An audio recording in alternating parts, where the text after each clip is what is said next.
जय हिंद बच्चों, सभी का खिलौना एकेडमी चैनल पर स्वागत है। जैसा कि आप सभी जान रहे हैं, हम सीटेट और सीजीटेट की कम्प्लीटली तैयारी कर रहे हैं इस चैनल के माध्यम से, वो भी कम्प्लीटली निःशुल्क है।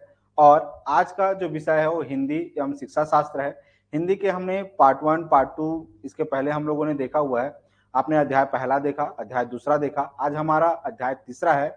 और तीसरा जो हिंदी विषय का अध्याय 3, अध्याय का नाम लिखिए भाषा के कार्य एवं इसके विकास में बोलने एवं सुनने की भूमिका। इसका क्या मतलब है, इसको समझते हैं।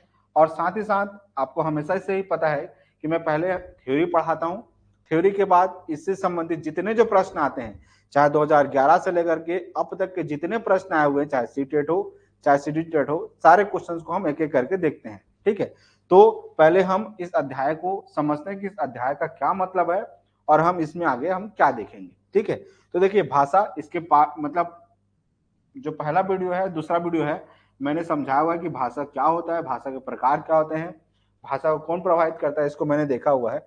तो भाषा के जो भी हम जो कार्य करते हैं भाषा से संबंधित, ठीक है, उसके कार्य और इसके विकास में, ठीक है, क्या क्या महत्व है भाषा का। ठीक है, कोई भी कार्य में भाषा क्या महत्व है या किसी भी विकास कार्य में भाषा क्या महत्व है, इसको हम देखेंगे। साथ ही साथ भाषा में जो है कि क्या कार्य के इसके विकास में, मतलब कोई भी अगर हम किसी भी भाषा को अगर हम सीख रहे हैं, ठीक है, तो उसके विकास के लिए बोलने में, अगर जब हम बोलते हैं तो हम कितना जल्दी भाषा सीखते हैं, या जब आप हम सुनते हैं तो हमको हमारी भाषा में कितना सुधार होता है, ये सारे चीजों को हम एक एक करके देखेंगे। क्या भाषा के कार्य, भाषा के क्या क्या कार्य हैं, तथा उसके विकास में क्या बोलने का और सुनने का कितना भूमिका निभाता है, कितना महत्व रखता है, इसको कौन प्रभावित करता है, इस पूरे चैप्टर में हम शुरू से आखिरी देखेंगे। साथ ही साथ हम क्या देखेंगे, जितने जो प्रश्न जो आए हुए हैं, क्या 2011 से लेकर के 2022 तक के सारे प्रश्नों को एक एक करके देखेंगे। और आज थोड़ा सा हम एडवांस तरीका भी अपनाएंगे कि हम आपको शुरू से लेकर के आखिरी टोटल क्वेश्चंस करवाएंगे, टॉप 20 क्वेश्चंस, और उसके आंसर हम आपको लास्ट में बताएंगे, ताकि आपका प्रैक्टिस हो पाए, आप कितने आप आंसर सटीक दे रहे हैं, कितने आप सही आंसर दे रहे हैं। इसीलिए शुरू से लेकर के आखिरी तक की वीडियो को देखिएगा और साथ साथ नोट्स बनाइएगा, क्योंकि लास्ट में मैं ऑब्जेक्टिव कराऊंगा, ताकि आप खुद का स्व आकलन कर पाए कि आपने कितना क्लास सही ढंग से पढ़ा है।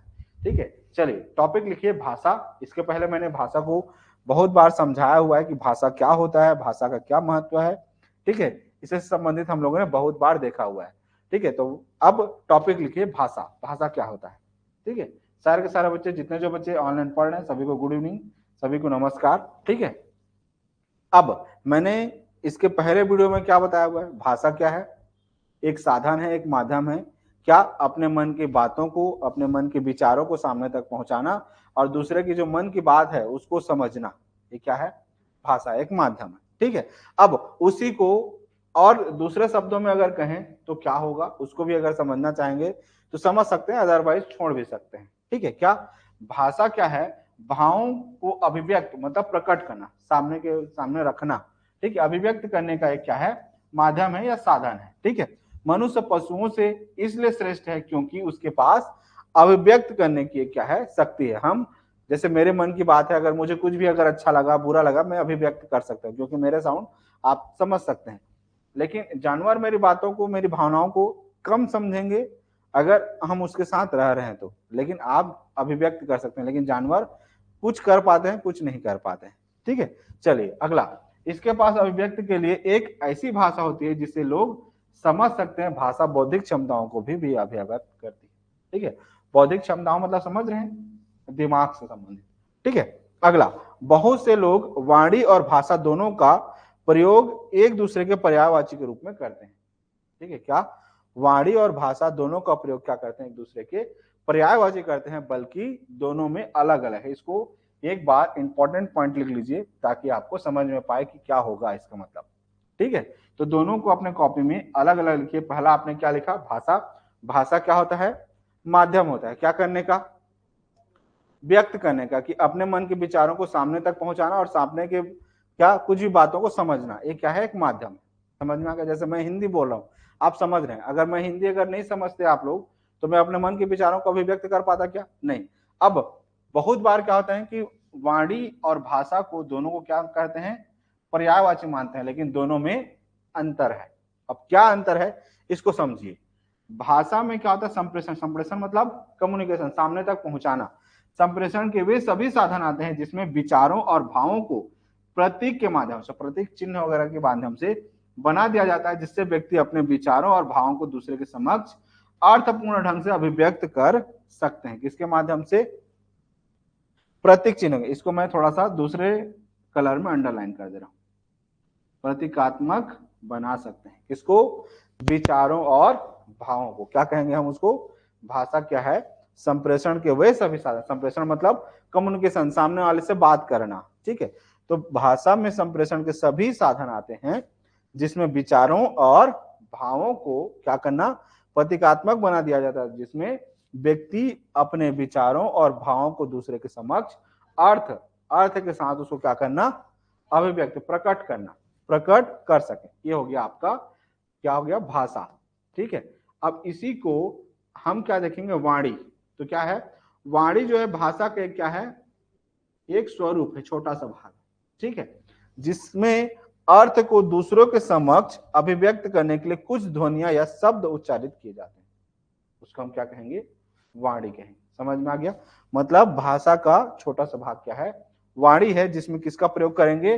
ध्वनियां और शब्द उच्चारित किए जाते हैं। इसको अंडरलाइन कर लीजिए। यहाँ प्रतीकात्मक रूप से भावों और विचारों को, और यहाँ पर क्या?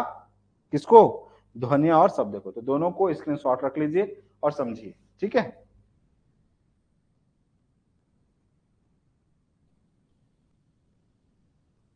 समझ में आ गया? अब छोटे पॉइंट में अगर और लिखना होगा तो इसको भी लिख लीजिए। भाषा एक क्या है? विशिष्ट ढंग है। भाषा व्यापक संप्रत्यय है और वाणी भाषा का एक माध्यम, ठीक है। चलिए आगे। यहां तो समझ में आ गया होगा। सारे के सारे बच्चे नोट करते चलिए, जहां समझ में नहीं आएगा पूछते चलिएगा, ठीक है। अब आगे देखिए, यहां तक हो गया। अब अगला पॉइंट देखिए, इसी में हम क्या देख रहे हैं? अब छोटे छोटे पॉइंट समझना चाहोगे तो समझ सकते हो, अदरवाइज स्किप कर सकते हैं, ठीक है। जैसे क्या है? मनुष्य में भाषा सीखने की प्रवृत्ति स्वाभाविक रूप से विद्यमान रहती है। छोटा बच्चा रहता है, ठीक है, वो स्वाभाविक रूप से अगर आस परिवेश में जो कुछ भी हो रहा हो, ऑटोमेटिकली क्या हो जाता है? सीखना चालू कर देता है, ऑटोमेटिकली सीख जाता है। मतलब वो जन्मजात क्या होता है? उसमें सीखने की क्या होती है? प्रवृत्ति स्वाभाविक रूप से विद्यमान रहती है, ठीक है। उसकी इस प्रवृत्ति का प्रमाण शैशवावस्था। शैशवावस्था मतलब जब बच्चा छोटा रहता है, तो आप देखिएगा अनुकरण कर करके वो बच्चा कहा जाता है सीख जाता है। अगर घर में अगर छत्तीसगढ़ी बोला जा रहा है तो बच्चा छत्तीसगढ़ी सीख जाता है। अगर हिंदी बोला जा रहा है तो हिंदी सीख जाता है। अगर इंग्लिश बोला जा रहा है तो इंग्लिश सीख जाता है। मतलब कोई सा भी अगर भाषा अगर घर में हो रहा है, उसके आसपास परिवार में हो रहा है, आसपास परिवार में हो रहा है, तो वो सीख जाता है। इतना समझ में आ गया? क्या मतलब? अनुकरण करके बच्चा सीख जाता है। इतना समझ में आ गया? उसी को इसने डिटेल लिखा हुआ है। दूसरा, भाषा एक कला है, दूसरी कलाओं की भांति इसे भी सीखा जा सकता है, लेकिन उसके लिए क्या चाहिए आपको? आपको चाहिए सतत अभ्यास, ठीक है। तब जाकर के इसमें क्या हो पाएंगे? आप निपुण हो पाएंगे, ठीक है। समझ में आ गया? अब इतना ही है, ज्यादा और कुछ नहीं है। क्या? जैसे जन्मजात प्रवृत्ति होती है, देखिए सबको ज्यादा रटने की जरूरत नहीं है, ठीक है। बस समझने का भाव है कि हमने क्या देखा? भाषा क्या है? एक माध्यम है। माध्यम में क्या कि अपने मन के विचारों भावनाओं को दूसरों तक पहुंचाना और दूसरे के मन की बातों या कुछ भी जो भी कह रहे हैं उसको समझना, ठीक है। हो गया भाषा। उसके बाद हमने देखा वाणी। वाणी क्या है? भाषा का ही एक भाग है, ठीक है। अब भाषा के कार्य एवं महत्व क्या है, इसको हेडिंग लिखिए। सारे के सारे बच्चे जो ऑफलाइन पढ़ रहे हैं वो लोग ऑफलाइन पे लिखिए। जो बच्चे यूट्यूब चैनल पे पढ़ रहे हैं यूट्यूब चैनल पे लिखिए। साथ साथ नोट्स बनाते चलिएगा, क्योंकि अभी 2011 से लेकर के 2022 तक के जितने जो प्रश्न पूछे गए हैं उस सबको अभी आपसे क्वेश्चंस पूछूंगा, आप आंसर देंगे। फिर सबको लास्ट में एक साथ आंसर बताऊंगा, ताकि मैं जान पाऊं कि आप कितने अच्छे लेवल पे तैयारी कर रहे हैं कि नहीं कर रहे हैं, या आप मेरे क्लास को शुरू से लेकर के आखिरी देखते हैं कि नहीं देखते हैं, ठीक है। चलिए, तो भाषा के कार्य एवं महत्व को समझिए। तो पहला टॉपिक क्या लिखा हुआ है इसको समझिए और एक एक करके समझने का प्रयास करते हैं। तो पहला लिखिए, क्या है पहला टॉपिक? तो पहला टॉपिक है इच्छाओं और आवश्यकताओं की संतुष्टि। पहला टॉपिक क्या है? भाषा के माध्यम से क्या कर सकते हैं हम? अपनी इच्छाओं और आवश्यकताओं की क्या कर सकते हैं? संतुष्टि कर सकते हैं। अगर भाषा अगर हमको आती है तो हम सामने वाले तक क्या कर सकते हैं? अपनी इच्छा जाहिर कर सकते हैं। अपना जो भी मन में है, कुछ भी है, आप सामने वाले को कह सकते हैं, ठीक है। तो क्या भाषा जो है व्यक्ति को अपनी आवश्यकता जो भी आपकी आवश्यकता है, जैसे मुझे पानी चाहिए, भूख लग रहा है, खाना चाहिए, कुछ भी है, तो मैं अपनी आवश्यकता को या मेरी जो भी इच्छा है, मेरी जो भी पीड़ा है, अथवा जो भी मेरे मन में जो भी भाव है, मनोभाव है, जो भी है, चाहे गुस्सा हो, चाहे द्वेष हो, चाहे ईर्ष्या हो, चाहे जलन हो, चाहे कुछ भी हो, ठीक है, दूसरों के समक्ष व्यक्त करने की क्षमता प्रदान करता है। कौन? भाषा, जिससे दूसरा व्यक्ति सरलता से उसकी आवश्यकता को समझकर तत्संबंधी समाधान प्रदान करता है। मतलब क्या?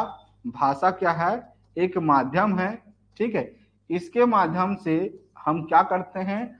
अपनी जो भी आवश्यकता है, जो भी इच्छा है, जो भी मनोभाव है, हम सामने वाले तक क्या करते हैं?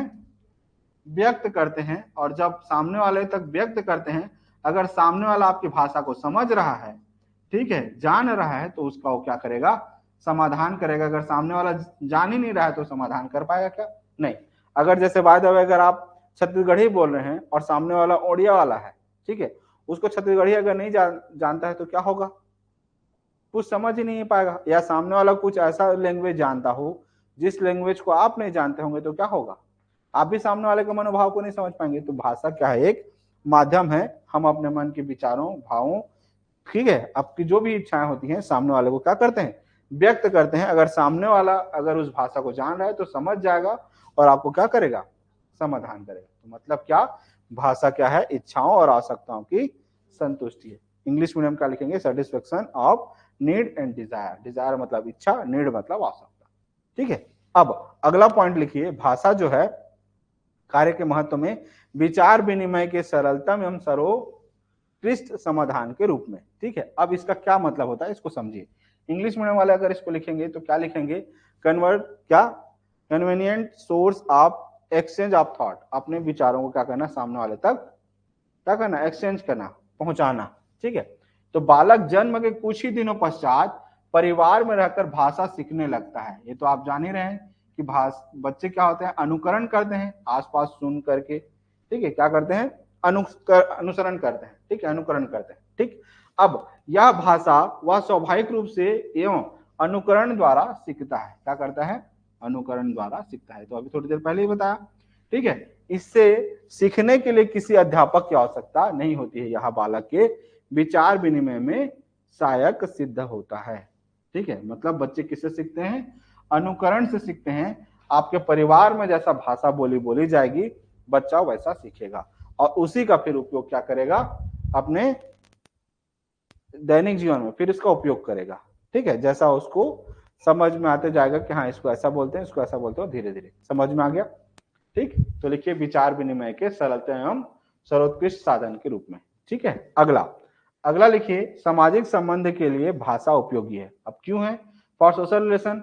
देखिए अगला पॉइंट, तो यहां हम देख रहे हैं अगले पॉइंट पर कि सामाजिक संबंध के लिए कैसा है? तो भाषा के माध्यम से ही कोई व्यक्ति समाज के साथ आपसी तालमेल विकसित कर पाता है, ठीक है। कैसे आपसी तालमेल विकसित कर पाता है? अगर आपकी शैली, आपकी बात करने का तरीका अगर बहुत अच्छा है तो आप समाज के साथ जुड़ पाएंगे, अच्छा है, ठीक है। अगर आपकी शैली, आपका भाषा अगर अच्छा नहीं होगा, समाज के लोग आपको ग्रहण करेंगे नहीं। अगर इसी को अगर 4 लोग हैं, अगर आपकी भाषा या आपकी भाषा अगर इन सभी से बिल्कुल अलग है तो आप उनके साथ तालमेल बिठा पाएंगे। आप उनके साथ तालमेल बिठा पाएंगे जहां पे आपकी भाषा है, ठीक है, लेकिन उनके साथ नहीं जिनके भाषा अलग है और आपकी भाषा अलग है, ठीक है। अब उसी को देखिए विकसित कर पाता है। भाषा के माध्यम से ही वह अपने विचारों को अभिव्यक्त कर समाज में अपनी भूमिका निर्धारित करता है, ठीक है। अंतर्मुखी मतलब जो मन ही मन में जो रहते हैं, जो बच्चे ज्यादा बोलते नहीं, उसको क्या कहते हैं? अंतर्मुखी बालक समाज से कम अंतः क्रिया करते हैं। अंतर्मुखी बालक मतलब जो चुप चुप से रहते हैं। अक्सर आप देखिएगा जैसे पार्टी वगैरह में जाते हैं या क्लासरूम में देखते हैं, जैसे आप पढ़ाने जब जाएंगे तो देखिए कुछ बच्चे ऐसे होंगे जो बहुत इंटेलिजेंट होंगे लेकिन अभिव्यक्त नहीं कर पाते। जैसे पेरेंट्स लोग आप अक्सर सुनते हुए देखते होंगे या बोलते हैं कि सर मेरा बच्चा जानता बहुत अच्छा है लेकिन बोलता नहीं है, ठीक है, एक्सप्रेस नहीं कर पाता है। जैसे बहुत सारे बच्चे ज्ञानी बहुत होते हैं, ठीक है, जैसे यूट्यूब चैनल पे कमेंट करने आ जाते हैं, बहुत सारे ज्ञानी बाबा भी होंगे इस चैनल पे भी, ठीक है, जानते बहुत अच्छा है लेकिन जब कैमरा के सामने आना होता है, ठीक है, उसमें एक्सप्रेस करना बहुत कठिन हो जाता है, ठीक है। बहुत बार बच्चे जानते बहुत कुछ है लेकिन एक्सप्रेस नहीं कर पाते। इसी को कहते हैं क्या? सामाजिक संबंध के लिए अंतर्मुखी बालक वे जो जानते कुछ है सब कुछ है लेकिन बोल नहीं पाते, उसको क्या कहेंगे? अंतर्मुखी। अंतःक्रिया मतलब आपस में बातचीत करना। ठीक है, अगला, इसलिए उनका पर्याप्त सामाजिक विकास नहीं हो पाता। ठीक है, नोट कीजिए सामाजिक संबंध के लिए। और सभी सारे बच्चों को मैं यही कहूंगा कि अगर आप टीचर बनने जा रहे हैं तो आपका जो अंतर्मुखी वाला जो है अब इसको हटाना पड़ेगा। अब आपको थोड़ा सा फ्रेंकली होना पड़ेगा, थोड़ा बात करना सीखना पड़ेगा। अगर आप चुप चुप रहेंगे तो नहीं काम चल पाएगा। ठीक है, कुछ लोग होते हैं कि नहीं, सामने वाला नहीं गोठियाते तो मैं काबर गोठिया, हाँ ठीक है, तो वो वाला कहानी अब नहीं चलेगा। स्कूल अगर आप जा रहे हैं तो सामने वाला बच्चा को अगर देखना है, आपको प्रॉब्लम को समझना है उसको और उसका समाधान देना है। ठीक है, चलिए आगे, नेक्स्ट पॉइंट आगे देखिए, ज्ञान प्राप्ति के प्रमुख साधन के रूप में। ठीक है, अब ज्ञान प्राप्ति के प्रमुख साधन के रूप में क्या है इसको समझते हैं। ठीक है, तो अगर आपको भाषा अगर आ रहा है तो आप दूसरा ज्ञान अर्जित कर सकते हैं। जैसे अगर मुझे इंग्लिश आती है तो इंग्लिश से संबंधित मैंने जितने जो नॉवेल हैं, जितने जो किताबें हैं, मैं पढ़ सकता हूँ। अगर हिंदी मुझे आती है तो मैं सबको क्या कर सकता हूँ? पढ़ सकता हूँ, सामने वाले से सीख सकता हूँ, सुन सकता हूँ। समझ में आ गया? तो लिखिए, भाषा के माध्यम से ही एक पीढ़ी समस्त संचित ज्ञान सामाजिक विरासत के रूप में दूसरी पीढ़ी को सौंपती है। भाषा के माध्यम से ही हम प्राचीन और नवीन आत्मा और विश्व को पहचानने संबंधी ज्ञान की क्षमता प्राप्त करते हैं। जैसे सिंपल से एग्जांपल समझिए, अगर आपके मम्मी पापा हैं, माता पिता हैं, ठीक है, अब माता पिता को विरासत के रूप में उनके भी माता पिता से उनको ज्ञान मिला होगा। ठीक है, जैसे ये आप हैं, ठीक है, ये आपके पिताजी हो गए, आपके माता जी हो गए। ठीक है, उनको भी उनके पिताजी और उनके माता जी से कुछ ना कुछ मिला होगा। ठीक है, अब देखिए, ये तभी इसको समझ पाए होंगे जब इनको इनकी भाषा समझ में आ रही होंगी। अगर गलती से अगर इनकी भाषा अगर समझ में नहीं आती इनको, तो क्या ये अपने सारे ज्ञान को यहां तक ट्रांसफर कर पाते? क्या नहीं। और आपका जब बच्चा होगा, ठीक है, अगर आपका बच्चा अगर आपकी भाषा नहीं समझ पा रहा है तो आप आपके जितने जो ज्ञान है, जितना जो आपने अनुभव से सीखा है, उसको आप सामने वाले को दे पाएंगे क्या? नहीं। ये हो गया पीढ़ी दर पीढ़ी का ज्ञान। ठीक है, क्या दूसरे भाषा को आना ही चाहिए, मतलब एक दूसरे की भाषा एक दूसरे को आनी चाहिए।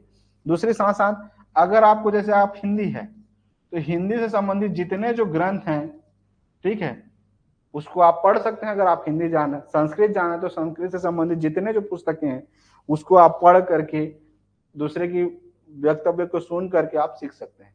लेकिन अगर भाषा अगर आप नहीं आ रही है तो कुछ भी, ना तो नवीन ज्ञान ना ही प्राचीन ज्ञान, कुछ भी नहीं सीख पाएंगे। इसीलिए भाषा बहुत ही उपयोगी है। इसीलिए कहते हैं आप हिंदी के साथ साथ इंग्लिश भी सीखिए, ताकि इंग्लिश में जो कुछ भी नॉलेज है आप उसको सीख पाए। समझ में आ गया? हर कुछ हिंदी में नहीं है, हर कुछ इंग्लिश में नहीं है। ठीक है, चलिए, हर लैंग्वेज का अपना अपना महत्व है। चलिए अगला, नेक्स्ट पॉइंट, सामाजिक मूल्यांकन के लिए महत्व। ठीक है, अब सामाजिक मूल्यांकन के महत्व से क्या मतलब है इसको समझिए, इसको समझने का प्रयास करते हैं। तो इसका क्या मतलब है? Importance in social evolution. बालक समाज के लोगों के साथ किस तरह से बात करता है, वह कैसे बोलता है, उन सभी प्रश्नों के उत्तर के माध्यम से उसका सामाजिक मूल्यांकन किया जा सकता है। जैसे अगर कोई बच्चा अगर समाज के साथ, लोगों के साथ अगर अच्छे से बात व्यवहार नहीं करता है, मतलब क्या हुआ? वो सामाजिक नहीं है। दूसरा, अगर उसको समाज से संबंधित कुछ भी प्रश्न पूछा जा रहा है, अगर वो जवाब नहीं दे पा रहा है, मतलब क्या हुआ? समाज के साथ उसका तालमेल अच्छा नहीं। कुछ बच्चे ऐसे होते हैं जैसे हॉस्टल में कई साल रह रहे हैं, अचानक उसको किसी पार्टी में अगर आप ले जाओगे तो उन सबके साथ घुल मिल नहीं पाता है, अंतर्मुखी हो चुका रहता है। समझ में आ गया? ठीक है, समाज के साथ तालमेल कैसा है? जैसे अचानक अगर आपको किसी स्टेज में जाकर के खड़ा कर दिए, आप बोलिए कुछ समाज के बारे में, तो आप एकदम मुंह बधिर हो जाएंगे। ठीक है, तो भाषा अगर आपको आती है, अगर आपका शैली अगर अच्छा है, तो आप कुछ ना कुछ बोल जरूर पाएंगे। तो इसीलिए भाषा जो है सामाजिक मूल्यांकन के लिए भी महत्व है, कि आप कैसे सामने वाले को रिप्रेजेंट करें, कैसे आप आंसर दे रहे हैं, वो भी महत्व रखता है। ठीक है, चलिए अगला, व्यक्तित्व निर्माण में सहायक। इसको लिखिए, आपके पर्सनालिटी को डेवलप करने में भाषा का बहुत बड़ा योगदान है। अगर आपकी भाषा शैली बहुत अच्छी है तो लोग सोचेंगे कि हाँ, इसकी पर्सनालिटी बहुत अच्छी है। अगर लोगों के साथ अगर आप प्यार से बात कर रहे हैं, मधुर टोन में अगर बात कर रहे हैं, ठीक है, तो लोग क्या सोचेंगे कि हाँ, आदमी बहुत अच्छा है। ठीक है, लेकिन इसी को अगर आप बार बार अगर कड़वा बोल रहे हैं, तो बार बार चिड़चिड़ कर रहे हैं, तो लोग क्या सोचेंगे? इसकी व्यक्तित्व अच्छा नहीं है, ये चिड़चिड़े स्वभाव का है। समझ में आ गया? ठीक है, तो लिखिए व्यक्तित्व निर्माण में सहायक। तो भाषा व्यक्तित्व के विकास में सहायक है। व्यक्ति अपने आंतरिक भावों को, उसके मन के जो भी भाव है, भाषा के माध्यम से प्रकट करता है। इसी अभिव्यक्त के साथ उसके अंदर छुपी अनंत शक्ति अभिव्यक्त होती है। जैसे बोलते हैं ना कि जैसे एक मंदिर है, क्या है? एक मंदिर है, जब तक दरवाजा बंद है तब तक आपको पता नहीं चलेगा कि यह मंदिर किसका है, ठीक है। लेकिन अगर दरवाजा अगर खुल जाए तो आपको पता चल जाएगा कि ये जो है शिव जी का मंदिर है कि विष्णु जी का मंदिर है कि किसका मंदिर है। ठीक वैसे ही यहाँ मंदिर का पता कैसे चला? जब दरवाजा खुला, अंदर में आपने देखा कि मूर्ति किसकी है तो आप जान पाए कि किसकी मंदिर है। ठीक वैसे ही जब आदमी का दरवाजा जब खुलता है, अर्थात जब मुख खुलता है, मुख खुलता मतलब जब जुबान खुलता है, तो समझ में आता है कि ये आदमी है कि जानवर है। समझ में आया? अगर उसकी शैली बहुत अच्छी है, जब वो अच्छा बोल रहा है, मतलब समझ में आ जाता है कि इसका आदमी ये अच्छा है कि बुरा है। अच्छा, अब कोई भी आदमी अच्छा है कि बुरा है, इसको जानोगे कैसे? जीवन में सीखने का पाठ है ये। मैं जो सिखा रहा हूँ ये केवल आपके प्रैक्टिकल नॉलेज के लिए। प्रैक्टिकल नॉलेज के लिए क्या समझा आपने? कि अगर कोई भी अगर मंदिर है, कब पता चलता है? जब दरवाजा खुलता है। ठीक वैसे ही कोई भी आदमी अच्छा है बुरा है, उसके शैली से पता चलेगा। पहला ये हो गया जब शांत है। अच्छा, दूसरी शैली, दूसरा रूप, हर आदमी के दो पहलू होते हैं। हर सिक्के के जैसे दो पहलू होते हैं ना, वैसे ही हर आदमी के दो पहलू होता है। एक, जब वो शांत हो तो शांत में तो कोई भी अच्छा बात कर सकता है। लेकिन अगर आपको किसी को अगर जानना है कि वो आदमी सच में अच्छा है कि नहीं है, तो उसको पहले गुस्सा दिला दो। क्या करा दो? गुस्सा दिलाओ। और गुस्सा दिलाने के बाद उसका रिएक्शन देखो कि वो आदमी कैसा है। अब एग्जाम्पल समझिए। मान जाए दो सहेलियां हैं, एग्जाम्पल समझे, अन्यथा मत लीजिएगा। ठीक है, दो सहेलियां हैं और दोनों के दोनों अगर दोस्त हैं तो बहुत अच्छे हैं, शांत है, मतलब शांत है, दोस्ती अच्छी है, तो मर मिटने को तैयार। गलती से किसी बात में अगर 19-20 हो गया तो ये क्या बोलेगी? ये चुड़ैल है रे। क्या है? चुड़ैल है। ऐसे वैसे पूरा अब क्या हो गया? अब जितनी उसकी जो अच्छाइयां थी सब पूरी तरह से तब्दील हो गई। अब क्या हो गया? अब ये मान लो कोई भी ए है और ये बी है। अब इसके साथ झगड़ा हो गया तो अब ए जो है क्या कर रही है? उसको केवल और केवल क्या कर रही है? बुराई कर रही है। क्यों? क्योंकि पहले क्या था? शांत मन था, तो तारीफ ही तारीफ चल रहा था, दोस्ती अच्छा था। जैसे ही गुस्सा हुआ, इसको गुस्सा आया, उसके अब क्या कर दी? बुराई करने लगा। अब इससे क्या समझ में आ गया कि औरत जो है या ये जो आदमी है या जो भी है, शांत है तब तो ठीक है। जैसे ही अगर उसको गुस्सा आ रहा है, सामने वाले के बारे में क्या कर रही है? नेगेटिव बदले की भावना आ जाती है, किसी को मारने में चल जाती है। अक्सर देखिए जब गुस्सा आता है तो सामने वाला क्या करता है? अब मैं तुझे खत्म कर दूंगा, मैं तुझे बर्बाद कर दूंगा, मैं तुझे कुछ भी, अपना उसके अंदर का जितना जो लक्षण होता है साफ पता चल जाता है। तो उन लोगों से भी बच के रहना है कि सामने वाला अच्छा है तभी अच्छा है कि बुरे समय पे भी बुरा है। पता चला आप ऐसे दोस्तों को रख लिए, मतलब वही वाला हो गया, आस्तीन का सांप नागिन निकली रे, गले पे लपेट के रखा हुआ था, 10 दी वाला बात। ठीक है, तो उस चीज को समझना है कि आपके आस पड़ोस में लोग नाग नागिन है, ठीक है, सपोले हैं कि सच में साथी हैं। समझ में आ गया? चलिए अगला। तो क्या व्यक्तित्व निर्माण में सहायक है? जैसे मंदिर जब दरवाजा खुलता है तब पता चलता है कि आदमी अच्छा है कि बुरा है। ठीक है, ठीक वैसे ही आदमी जो है पता चलेगा, जैसे मंदिर किसका मंदिर है पता चला, वैसे आदमी का अच्छे में अच्छा है कि बुरे में भी अच्छा है। समझ में आ गया? ठीक है, एक कहानी आपने और सुना होगा। कौन सा कहानी सुना होगा? कि एक बिच्छू जो है क्या होता है? डूबते रहता है पानी पे। क्या होता है? डूबते रहता है। इस कहानी को भी समझ लेना ताकि आपके जीवन में इससे संबंधित काम आ जाए, क्योंकि हमारा मकसद है एग्जाम निकालने के साथ साथ आपका जीवन भी निकल जाए। ठीक है, अब देखिए, एक समुद्र किनारे पर जो है एक बिच्छू जो है डूबते रहता है। क्या होता है? बिच्छू जो है डूबते रहता है। ठीक है, अब वहां एक संत महात्मा आता है। क्या आता है? एक संत महात्मा आते हैं। ठीक है, अब जो संत महात्मा जो है जैसे उस बिच्छू को उठा करके कहा किनारे पे रखने चाहता रहता है, बिच्छू क्या कर देता है? डंक मार देता है। जैसे डंक मारता है तो उसके डंक से क्या हुआ? उससे हाथ से छूट जाता है। फिर छूटा, फिर पानी में गिरा बिच्छू, फिर संत उसको उठाता है।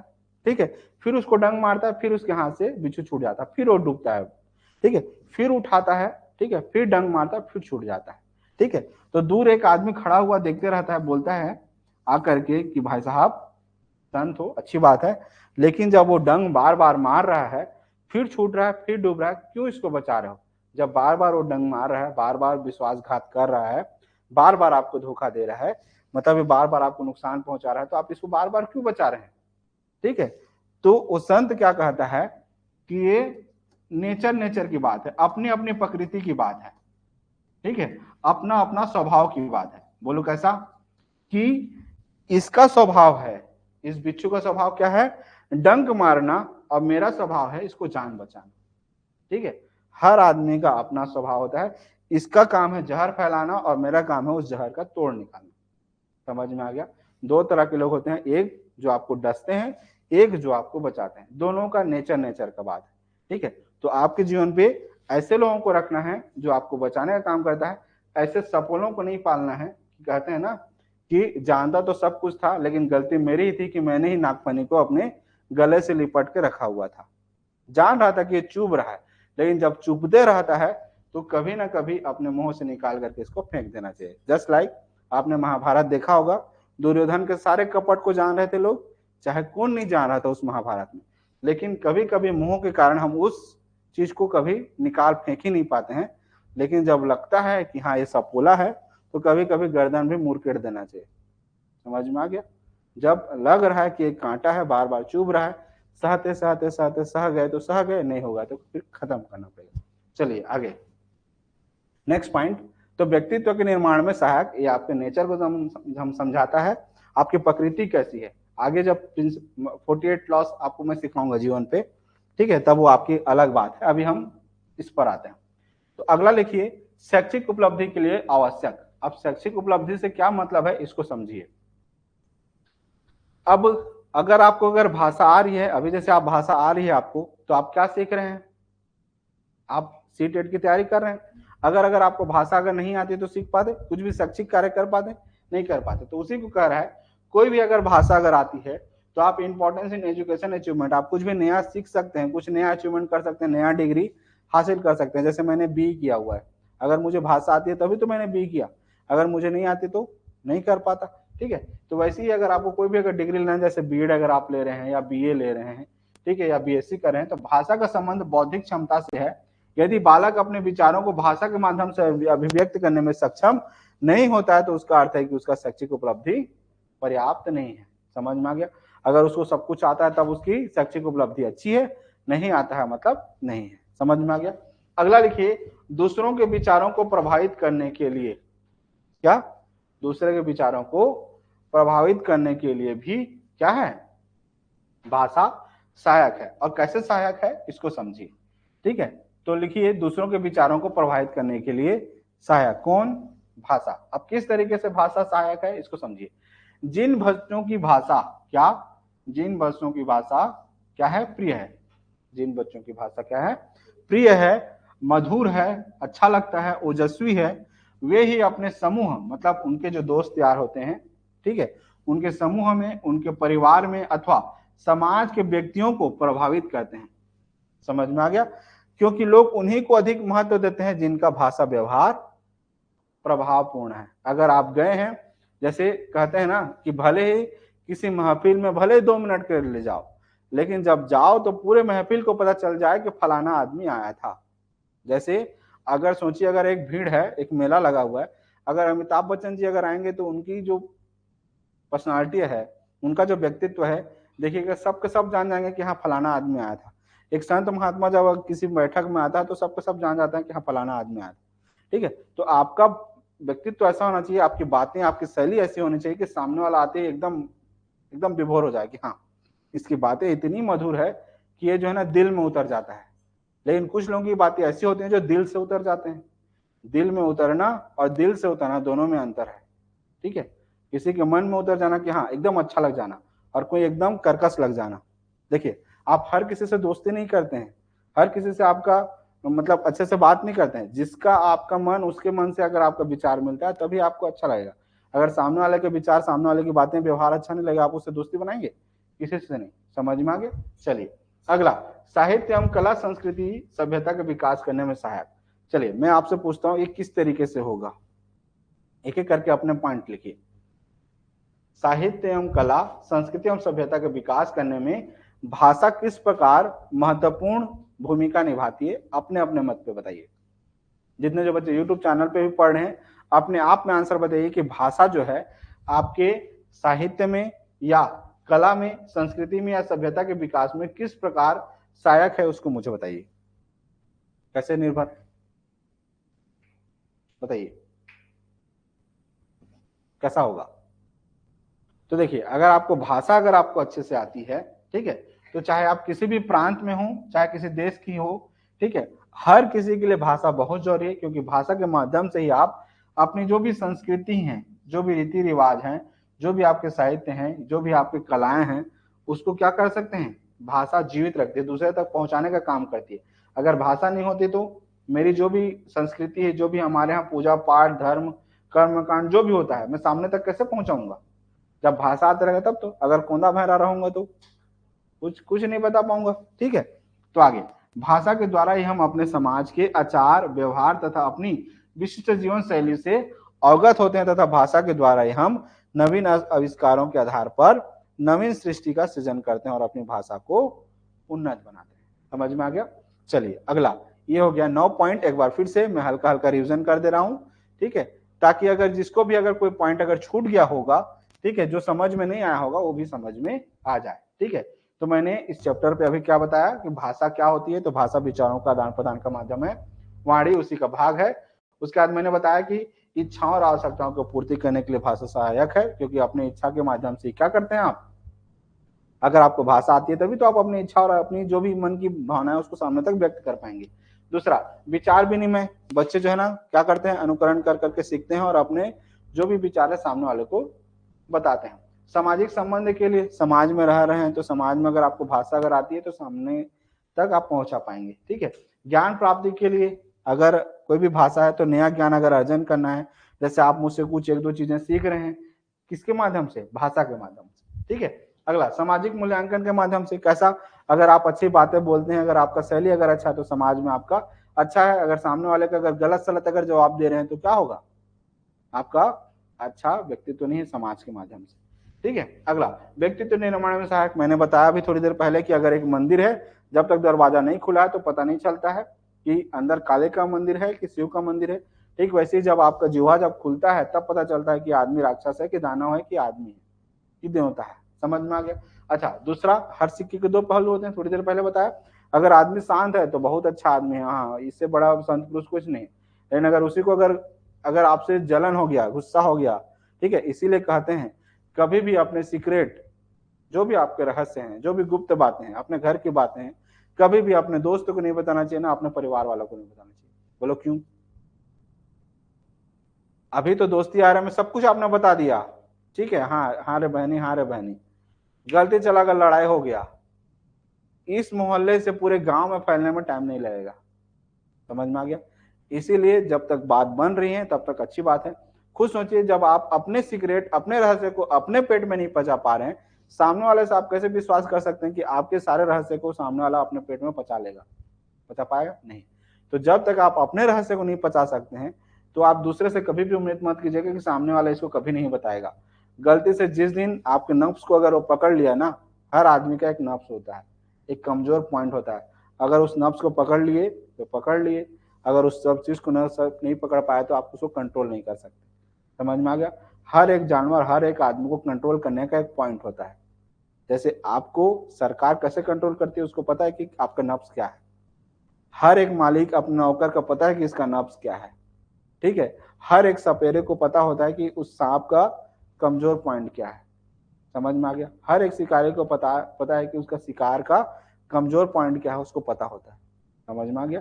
तो अपने कमजोर पॉइंट को कभी भी सामने वाले को बताना नहीं होता है। ठीक है, जैसे कहते हैं ना कि भले भगवान का मूर्ति अगर टूट जाए तो भी उसको कभी भी एहसास नहीं होना चाहिए कि ये टूट गया। अगर टूट गया है, अगर खंडित है, तो आदमी उसको फेंक देता है। फेंक देता है कि भगवान को भी जो फेंक देते हैं। ठीक है, मतलब उसके मूर्ति को, भगवान की नहीं, उसकी जो प्रतिमा है उसको। ठीक, तो कभी भी अपना जब आप टूट जाते हैं तो कभी भी सामने वाले को दुनिया भर का स्टेटस लगा करके मत कर देना, थोड़ा सा शेड हुए नहीं कि एकदम जो है ना पूरा डीपी गायब। ठीक है, ऐसे भी मूर्धन्य कलाकार है यहाँ पे। चलिए अगला, दूसरों के विचारों को प्रभावित करने वाले, ये बता दिया, शैक्षिक हो गया, शैक्षिक हो गया। अब लिखिए भाषा को प्रभावित करने वाले कारक। ठीक है, कभी भी आपका जो व्यक्तित्व है, स्टेटस जब आप लगाते हैं वो आपके स्टेटस को रिप्रेजेंट करता है। तो कुछ भी छोटे छोटे भावनाएं हैं उसको इतना भी व्यक्त मत कर देना कि सामने वाला कहे कि यार इसका स्टेटस देखना ही मूर्खता है। थोड़ा सा तकलीफ हुआ नहीं कि फिर इतने सेट सॉन्ग चलने चालू हो जाता है ना स्टेटस में कि आदमी दहशत में आ जाता है कि इसको हुआ क्या है, ऐसा लगता है पूरी दुनिया का पहाड़ इसी को टूट गया। चलिए, भाषा विकास को प्रभावित करने वाले कारक। दुनिया केवल मजा देखती है, कोई भी आंसर देता नहीं है भाई, आपको सोल्यूशन कोई नहीं देगा, मजा लेंगे बस। तो इसीलिए अपनी भावनाओं को सोचोगे कि सामने वाला अगर मदद कर देगा तो गलतफहमी में जी रहे हो। चलिए अगला, नेक्स्ट, भाषा विकास को प्रभावित करने वाले कारक। भाषा विकास को प्रभावित करने वाले कारक में से सबसे पहला लिखिए स्वास्थ्य। अगर आपका स्वास्थ्य अगर अच्छा है, ठीक है, अगर हेल्थी अगर आपका शरीर है, हेल्थ अगर अच्छा है तो आपका मन भी अच्छा होगा। अगर मन ही अगर अच्छा नहीं होगा तो क्या होगा, आप कुछ भी चीज नया सीख पाएंगे नहीं। अगर आप अभी पैरालाइज हो जाते, अगर आपका हाथ पैर टूट जाता तो आप कुछ भी नया चीज सीख पाते, नहीं सीख पाते। अगर आपका शरीर अच्छा है तो आपका मन भी अच्छा होगा, अगर मन भी अच्छा है तो फिर आप हर चीज नया सीख पाएंगे। अगर शरीर ही अच्छा नहीं है, मन ही अच्छा नहीं है तो क्या सीख पाएंगे, कुछ भी नहीं। तो लिखिए, जिन बच्चों का स्वास्थ्य जितना अच्छा होता है उनमें भाषा के विकास की गति उतनी ही तीव्र होती है। जैसे छोटा बच्चा है, ठीक है, अगर उसका तबियत अगर ज्यादा खराब नहीं हो रहा है, ठीक है, तो वो जो है अपने परिवार में जो भी बातें चल रही है क्या होगा, उसको जल्दी सीखेगा। लेकिन अगर बच्चे का अगर दिन ब दिन रोज रोज रोज रोज रोज रोज तबियत अगर खराब हो रहा है तो जल्दी भाषा नहीं सीखेगा, याद रखना। समझ में आ गया? आपके यहाँ जैसे छोटा बच्चा है, अगर उसकी तबियत अगर ज्यादा खराब हो रही है तो लेट में भाषा सीखेगा। आपके घर की जो भी बोलचाल की भाषा है वो कम सीखेगा। क्यों? क्योंकि उसका शरीर क्या हो रहा है, उस बीमारी से रिकवरी करने का काम कर रहा है। उसका ध्यान जो है ना नया चीज सुनने में नहीं है, उसका ध्यान कहाँ पर है, उसके शरीर को इस बीमारी से कैसे निजात पाऊं।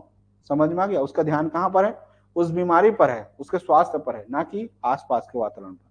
समझ में? आपका हाथ पैर दुखते रहेगा तो आप मेरी बात सुनोगे नहीं, सुनेगा। मोर हाथ पैर पिरा दे तो गोटला कड़ा सुनिए। समझ में आ गया?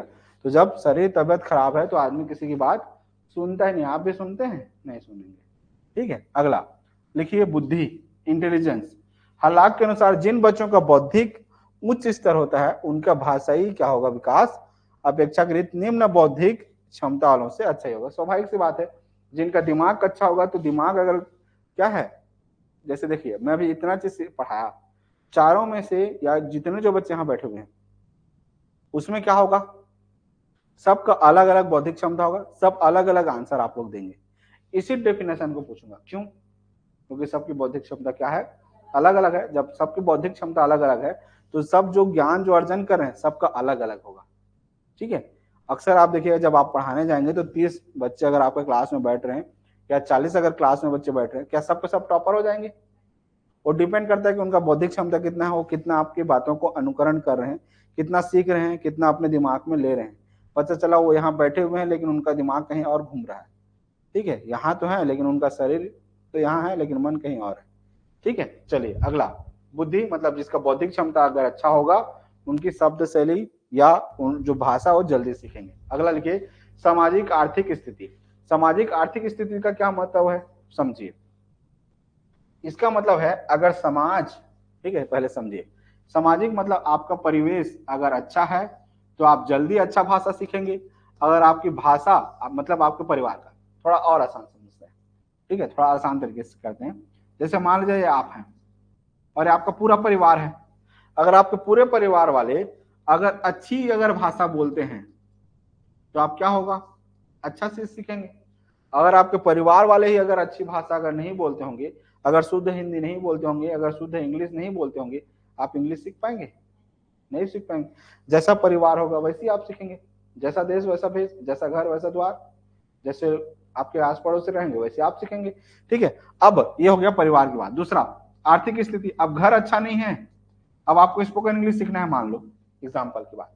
ठीक है, अब स्पोकन इंग्लिश सीखना है, घर में इंग्लिश बच्चे नहीं बोल पा रहे हैं, घर वाले भी नहीं बोल पा रहे। अब आपको सीखने के लिए क्या चाहिए, बाहर कोचिंग करना पड़ेगा या बाहर स्कूल जाना पड़ेगा या बाहर कहीं और जाना पड़ेगा। तो उसके लिए क्या चाहिए आपको, आर्थिक स्थिति भी चाहिए।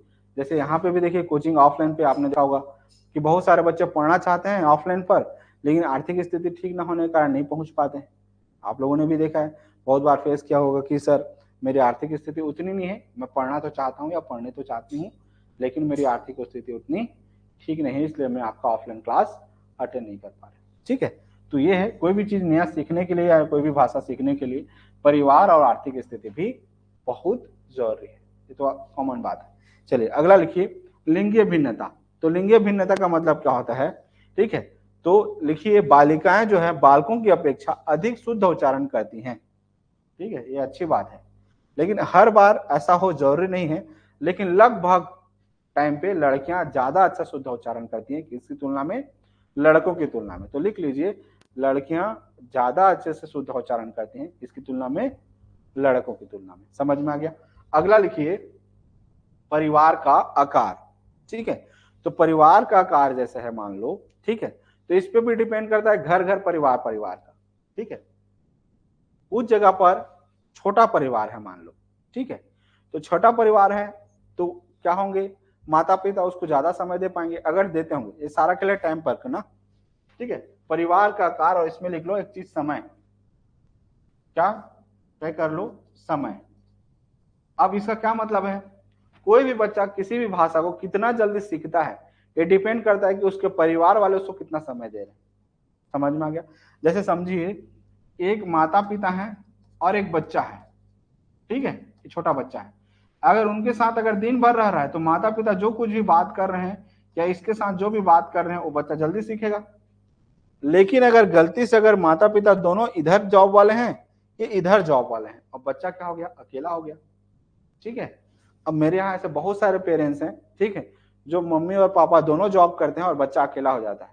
ठीक है, तो पढ़ाई को लेकर उसको कुछ भी ध्यान नहीं दे पाते हैं। फिर बच्चे बोलते हैं कि सर हमारे पास तो टाइम ही नहीं है, बच्चे को हम समय ही नहीं दे पाते हैं, भले हम खुद टीचर हैं। समझ में आ गया? तो अब बच्चा उसको सीख पाएगा? नया भाषा सीख पाएगा? नहीं सीख पाएगा। कोई चीज सीखने के लिए क्या चाहिए? परिवार का सहयोग, समय बहुत जरूरी है, चाहे छोटा परिवार हो चाहे बड़ा परिवार। ठीक है, समझ में आ गया? तो समय बहुत जरूरी है अगर किसी भी बच्चों को अगर आपको भाषा सिखाना। ठीक है, अगला लिखिए, बहुजन। ठीक है, बहुजन्म का क्या मतलब होता है इसको समझिए। कुछ ऐसे अध्ययन हुए हैं जिनसे प्रमाणित होता है कि यदि एक साथ अधिक संतानें पैदा होती हैं, क्या होती हैं? जैसे जुड़वा बच्चे। ठीक है, तो जुड़वा बच्चों में अक्सर देखिएगा, समझना इसको, कि अगर एक साथ अगर अधिक संतानें हो रही हैं, जुड़वा बच्चे हैं, तो उनमें भाषा का विकास देर से होता है। अब देर से क्यों होता है इसको समझिए। इसका कारण है कि बच्चे एक दूसरे का अनुकरण करते हैं। क्या करते हैं? एक दूसरे का बच्चे जो है अनुकरण। अब समझो, अब दो बच्चे एक साथ जुड़वा हुए, या लड़का लड़का हुए या लड़की लड़की हुए या एक लड़का एक लड़की हुए। ठीक है, अब जुड़वा हो गए। अब ये बच्चा जो है इसका अनुकरण करेगा। क्या करेगा? ये बच्चा जो है इसका क्या करेगा? अनुकरण करेगा। अब ये बच्चा तो खुद नहीं जान रहा है, क्या है, ये भी अज्ञानी है अभी, इसको भी अभी बोध नहीं है, तो ये जैसा गलत करेगा ये भी गलत करेगा, ये जैसा गलत करेगा ये भी वैसे गलत करेगा, क्योंकि एक दूसरे का, क्योंकि ये भी अभी नहीं जान रहा है, ये भी अभी नहीं जान रहा है, तो ये अगर गलत करा तो ये भी गलत करेगा, ये सही करेगा तो ये भी सही करेगा। तो इसीलिए दोनों के दोनों क्या होते हैं? अपरिपक्व होते हैं। अगर ये ज्यादा तोतला रहा है तो सामने वाला भी उतना तोतलाएगा। समझ में आ गया? तो जब जुड़वा बच्चे होते हैं तो भाषा धीरे धीरे सीखते हैं। ठीक है, लेकिन इसी को अगर सिंगल बच्चा हो रहा है तो वो अनुकरण किसका करेगा? बड़े बच्चों का, बड़े लोगों का। ठीक है, लेकिन जुड़वा है तो क्या होंगे? एक साथ खेल रहे हैं। समझ में आ गया? इसीलिए छोटे छोटे बच्चों को आप लोग डरते हैं क्या करने के लिए? गली मोहल्ले में भेजने के लिए। क्यों? क्योंकि बच्चे क्या करते हैं? अनुकरण करते हैं। वहां पे जैसे भाषा होगी, जैसे उनकी बोली होगी, बच्चा भी वैसा सीखेगा। समझ में आ गया? आगे बढ़ू, नेक्स्ट पॉइंट। तो बहुजन्म हो गया। बहुजन्म के बाद लिखिए, द्विभाषावाद। द्विभाषावाद का क्या मतलब होता है? अगर परिवार में दो तरह के लोग रहते हैं, क्या रहते हैं? दो तरह के लोग रहते हैं जिनकी दो भाषाएं हैं। जैसे मान लो, जाए एग्जाम्पल अगर लूं, जैसे मैं हिंदी बोल रहा हूं मान लो, ठीक है, क्या बोल रहा हूं? हिंदी बोल रहा हूं, और मेरे घर वाले क्या बोल रहे हैं? मान लो छत्तीसगढ़ी बोल रहे हैं। मैं हिंदी बोल रहा हूं और घर वाले क्या बोल रहे हैं? छत्तीसगढ़ी बोल रहे हैं। तो अब जैसे मेरा बच्चा अगर वहां पे पढ़ रहा है, बढ़ रहा है, तो क्या होगा? वो कंफ्यूज हो जाएगा कि ये छत्तीसगढ़ी शब्द है कि ये हिंदी शब्द है, तो कंफ्यूजन होगा उसको। ठीक है, हाँ, कंफ्यूज हो जाता है बच्चा। फिर वो दोनों को मिक्स कर देगा, बटलर हो जाएगा। फिर जैसे आप लोग इंग्लिश हिंदी बोलते हैं ना, ठीक है, जैसे आप शुरू जैसे आप छत्तीसगढ़ी वाले हैं, अचानक जब आप हिंदी बोलना चालू करते हैं तो मिक्सचर हो जाता है, ठीक है। तो वैसे ही वो बच्चे के साथ भी क्या हो जाता है, कंफ्यूजन हो जाता है। तो लिखिए, द्विभाषी परिवार भी बालक के भाषाई विकास को प्रभावित करता है।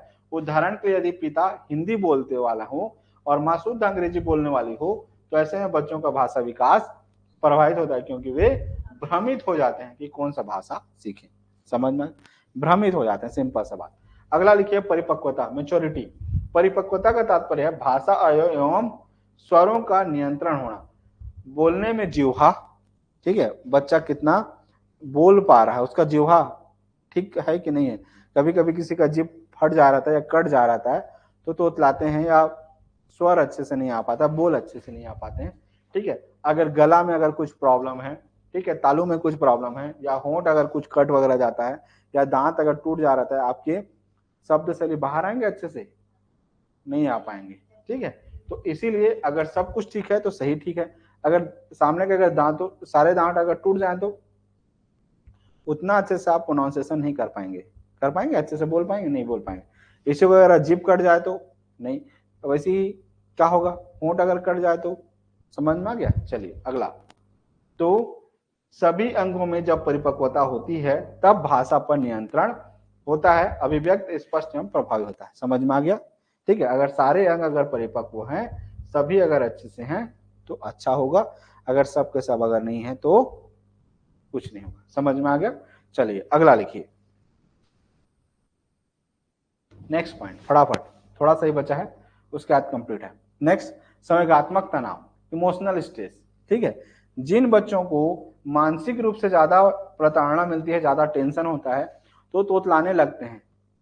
बहुत बार देखा जाता है, जैसे बहुत ज्यादा अगर टेंशन में हो तो जल्दी हकलाने लगते हैं, बोल नहीं पाते, ठीक है। तो जिन बच्चों के संयोगों का कठोरता से दमन कर दिया जाता है, संयोगों मतलब उनके भावनाओं को दमित कर दिया जाता है, कुचल दिया जाता है, ठीक है, तो उन बच्चों का भाषाई विकास देरी से होता है। कुछ बच्चों को उनकी भावनाओं को जब आहत किया जाता है, जो कुछ भी अगर चाह रहे हैं, अगर उनके साथ अगर भावनाओं का क्या कर दिया जाए, दमन कर दिया जाए, इमोशन को खत्म कर दिया जाए, तो क्या होता है, उनके भाषा का विकास देरी से होता है, ठीक है। अगला, पर्सनालिटी डेवलपमेंट से क्या मतलब है, या व्यक्तित्व से क्या मतलब है। सिंपल सा बात है, अगर बच्चा फुर्तीला है, चुस्त है, बहुमुखी स्वभाव का है, मतलब लोगों से हिलना जुलना मिलना सब उसको अच्छा लगता है, ठीक है, तो बच्चों का भाषा विकास क्या होगा, जो चुप चुप रहने वाले बच्चे से उसका जल्दी विकास होगा। सिंपल सा बात है। कैसा, एक बच्चा है जो सारे समाज के लोगों के साथ या आस पड़ोस के लोगों के साथ खेलता है, उनके साथ घूमता है फिरता है, तो क्या होगा, इन सब के साथ क्या होगा, उसका मेल जोल है, तो चीज जल्दी सीखेगा, क्योंकि इसका भी बात सुनेगा, इसका भी बात सुनेगा, इसका भी बात सुनेगा, सबकी बात सुनेगा, ठीक है। क्या एक लड़का अगर इन सभी के साथ अगर घूम रहा है, फिर रहा है, खेल रहा है, कूद रहा है, या सबके साथ रह रहा है, तो सबकी मन की भावों को सुनेगा, सबकी बातों को तो जल्दी सुनेगा, जल्दी समझेगा, जल्दी अनुकरण करेगा। लेकिन वही एक अंतर्मुखी वाला बच्चा जो केवल अकेला रहना पसंद करता है, चुप चुप रहना पसंद करता है, किसी से बात करना पसंद नहीं करता है, तो क्या होगा, वो जल्दी भाषा सीख पाएगा क्या, नहीं सीख पाएगा। चलिए अगला लिखिए, प्रशिक्षण की विधि। देखिए, बहुत बार कुछ टीचर किसी भी भाषा को बहुत आसानी से समझा पाते हैं, सिखा पाते हैं, कुछ लोग बहुत अलग अलग तरीके से सिखाते हैं, बच्चे नहीं सीख पाते हैं, ठीक है। तो इसी को पढ़ते हैं, प्रशिक्षण विधि भी भाषा विकास को प्रभावित करती है। भाषा के बारे में यदि सैद्धांतिक रूप से शिक्षा दी जाए या उनका प्रयोग व्यवहारिक रूप से ना किया जाए, तो उस भाषा में व्यक्तित्व कौशल का पर्याप्त विकास नहीं होगा। जैसे स्पोकन इंग्लिश है, केवल मैंने आपको ग्रामर ग्रामर ग्रामर ग्रामर पढ़ा दिया, आप इंग्लिश सीख पाएंगे? या मैं हिंदी का केवल ग्रामर ग्रामर ग्रामर पढ़ा दिया, आप हिंदी बोल लेंगे? नहीं बोल पाएंगे। क्यों? जब तक आप खुद अभ्यास नहीं करेंगे, व्यवहारिक रूप में नहीं लेकर के आएंगे, आप स्पोकन इंग्लिश हो, चाहे हिंदी हो, चाहे छत्तीसगढ़ी हो, कोई भी भाषा, जब तक आप बोलेंगे नहीं, प्रयास नहीं करेंगे, नहीं बोल पाएंगे, ठीक है। चलिए अगला, नेक्स्ट पॉइंट, अगली पॉइंट है भाषा विकास में सुनने की क्या भूमिका है, इसको लिखिए, ठीक है। अगला लिखिए, भाषा विकास में सुनने की भूमिका, ठीक है। अब सुनने की क्या भूमिका है, इसको समझिए।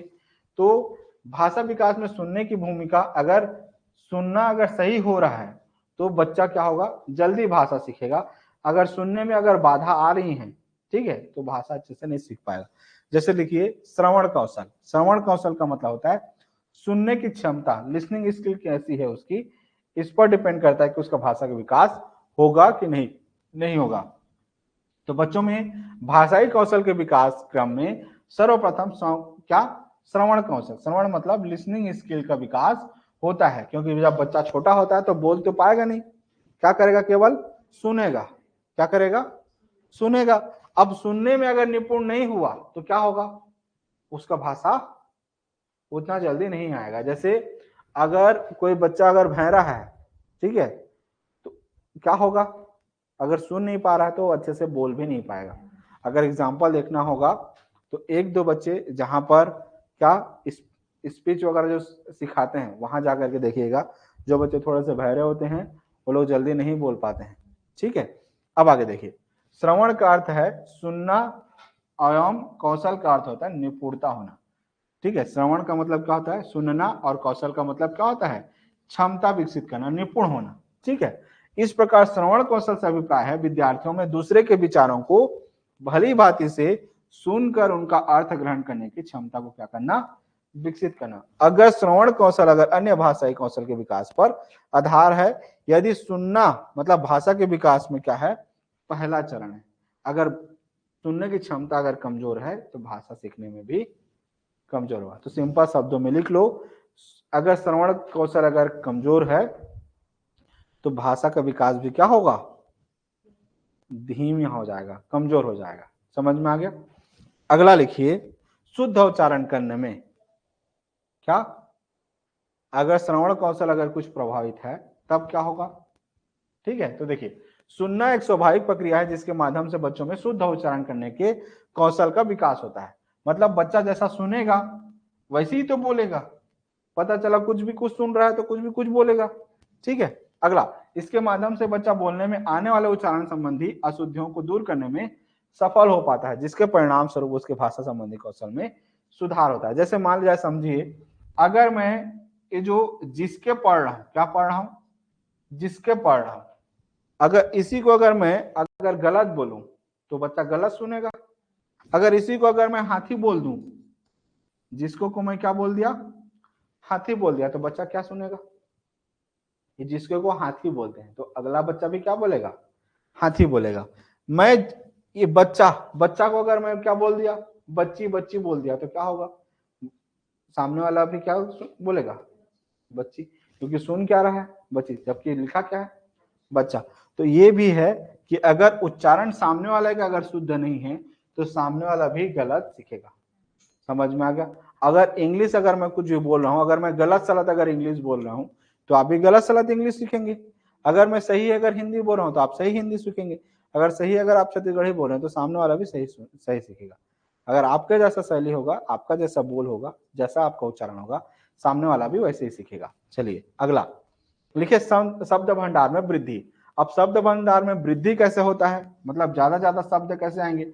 अब मान लीजिए यहीं पर अगर मैं वोकैबुलरी याद करवाता, शब्द को से आप 10 याद करके आए, आप 10 याद करके आए, आप 10 याद करके आए, आप 10 याद करके आए, तो सबको अगर मैं बोलूं एक एक करके तो आपके पास टोटल कितने हो गए। अगर मान लीजिए यहाँ पे 40 लोग हैं तो क्या होगा, 40 है तो क्या होगा, 400 हो जाएंगे अगर 10-10 करके भी आएंगे तो। ठीक है, वैसे ही बच्चा जिस इन्वायरमेंट में रहता है, जितना ज्यादा लोगों के पास रहेगा उसकी शब्द शैली क्या होंगी, या उसका शब्द भंडार क्या होगा, उतना ज्यादा होगा। अगर जितने कम लोगों के साथ रहेगा उतना कम होगा। ठीक है, तो वही है, सुनने की प्रक्रिया से बच्चों के शब्दकोश में वृद्धि होती है, जिसके माध्यम से उसकी भाषा का विकास होता है। मतलब जितना ज्यादा सुनेगा उतना ज्यादा सीखेगा, और अगर कम ही सुन रहा है तो कम ही सीखेगा। समझ में आ गया। आप ढेर सारी अगर बातें सुन रहे हैं तभी तो आपके दिमाग में वो बैठेगा, तभी तो आप कुछ बोल पाएंगे। अगर आप किसी से कुछ सुन ही नहीं रहे हैं तो क्या होगा, कुछ नहीं सीख पाएंगे। चलिए अगला, महत्वपूर्ण जानकारी प्राप्त करने में, तो बालक लोगों द्वारा कही गई बातों एवं रेडियो, जो भी जैसे मैं कह रहा हूं, ठीक है, अब रेडियो के साथ साथ मोबाइल लिख लीजिए। ठीक है, मोबाइल हो गया, टीवी हो गया, ठीक है, ऑडियो जैसे उपकरणों को सुनकर सामाजिक व्यवहार, जीवन आदि से संबंधित उपयोगी जानकारी प्राप्त करते हैं। ठीक है, अब आगे लिखिए, दूसरों की अभिवृत्तियों को ग्रहण करने में। ठीक है, अभिवृत्तियों का मतलब होता है सामने वाले का नॉलेज। अब जब आप सामने वाले को सुनोगे तब तो सीख पाओगे। अब जब सुनोगे नहीं, अहम ब्रह्मास्मि करोगे तो सीख पाओगे। अहम ब्रह्मास्मि का क्या मतलब होता है कि मैं ही सर्वज्ञानी हूँ। सीख पाओगे? एक दो यूट्यूब चैनल पे भी आते हैं ज्ञानी लोग, आते हैं कि सर हम आपसे ज्यादा जानते हैं तो वो सीख पाएगा वो। जैसे एग्जांपल समझिए, एक नल चल रहा है, ठीक है। अब एक नल है, यहाँ से पानी आ रहे हैं, ठीक है। अब इस बाल्टी को मैं ऐसे रख दिया, क्या रख दिया, इस बाल्टी को मैं ऐसे रख दिया, क्या होगा, पानी भर जाएगा? क्यों नहीं भरा? उल्टा हो गया। अच्छा, इसी को अगर मान ले जाए एक बाल्टी है, ठीक है, अब मैं इसको ऐसे रखा और यहाँ पर पहले से इतना पानी भरा हुआ है, तो क्या होगा, पानी बाहर जाएगा। मतलब कोई भी चीज सीखने के लिए तभी होगा जब ये बाल्टी क्या हो, खाली हो। तो जब भी अगर आप कहीं पर भी जाएं, चाहे छोटे के पास बात करें या बड़े के पास जाएं या अपने समकालीन लोगों के साथ रहें, हमेशा अपने आप को ये समझे कि मुझे कुछ भी नहीं आता है। समझ में आ गया?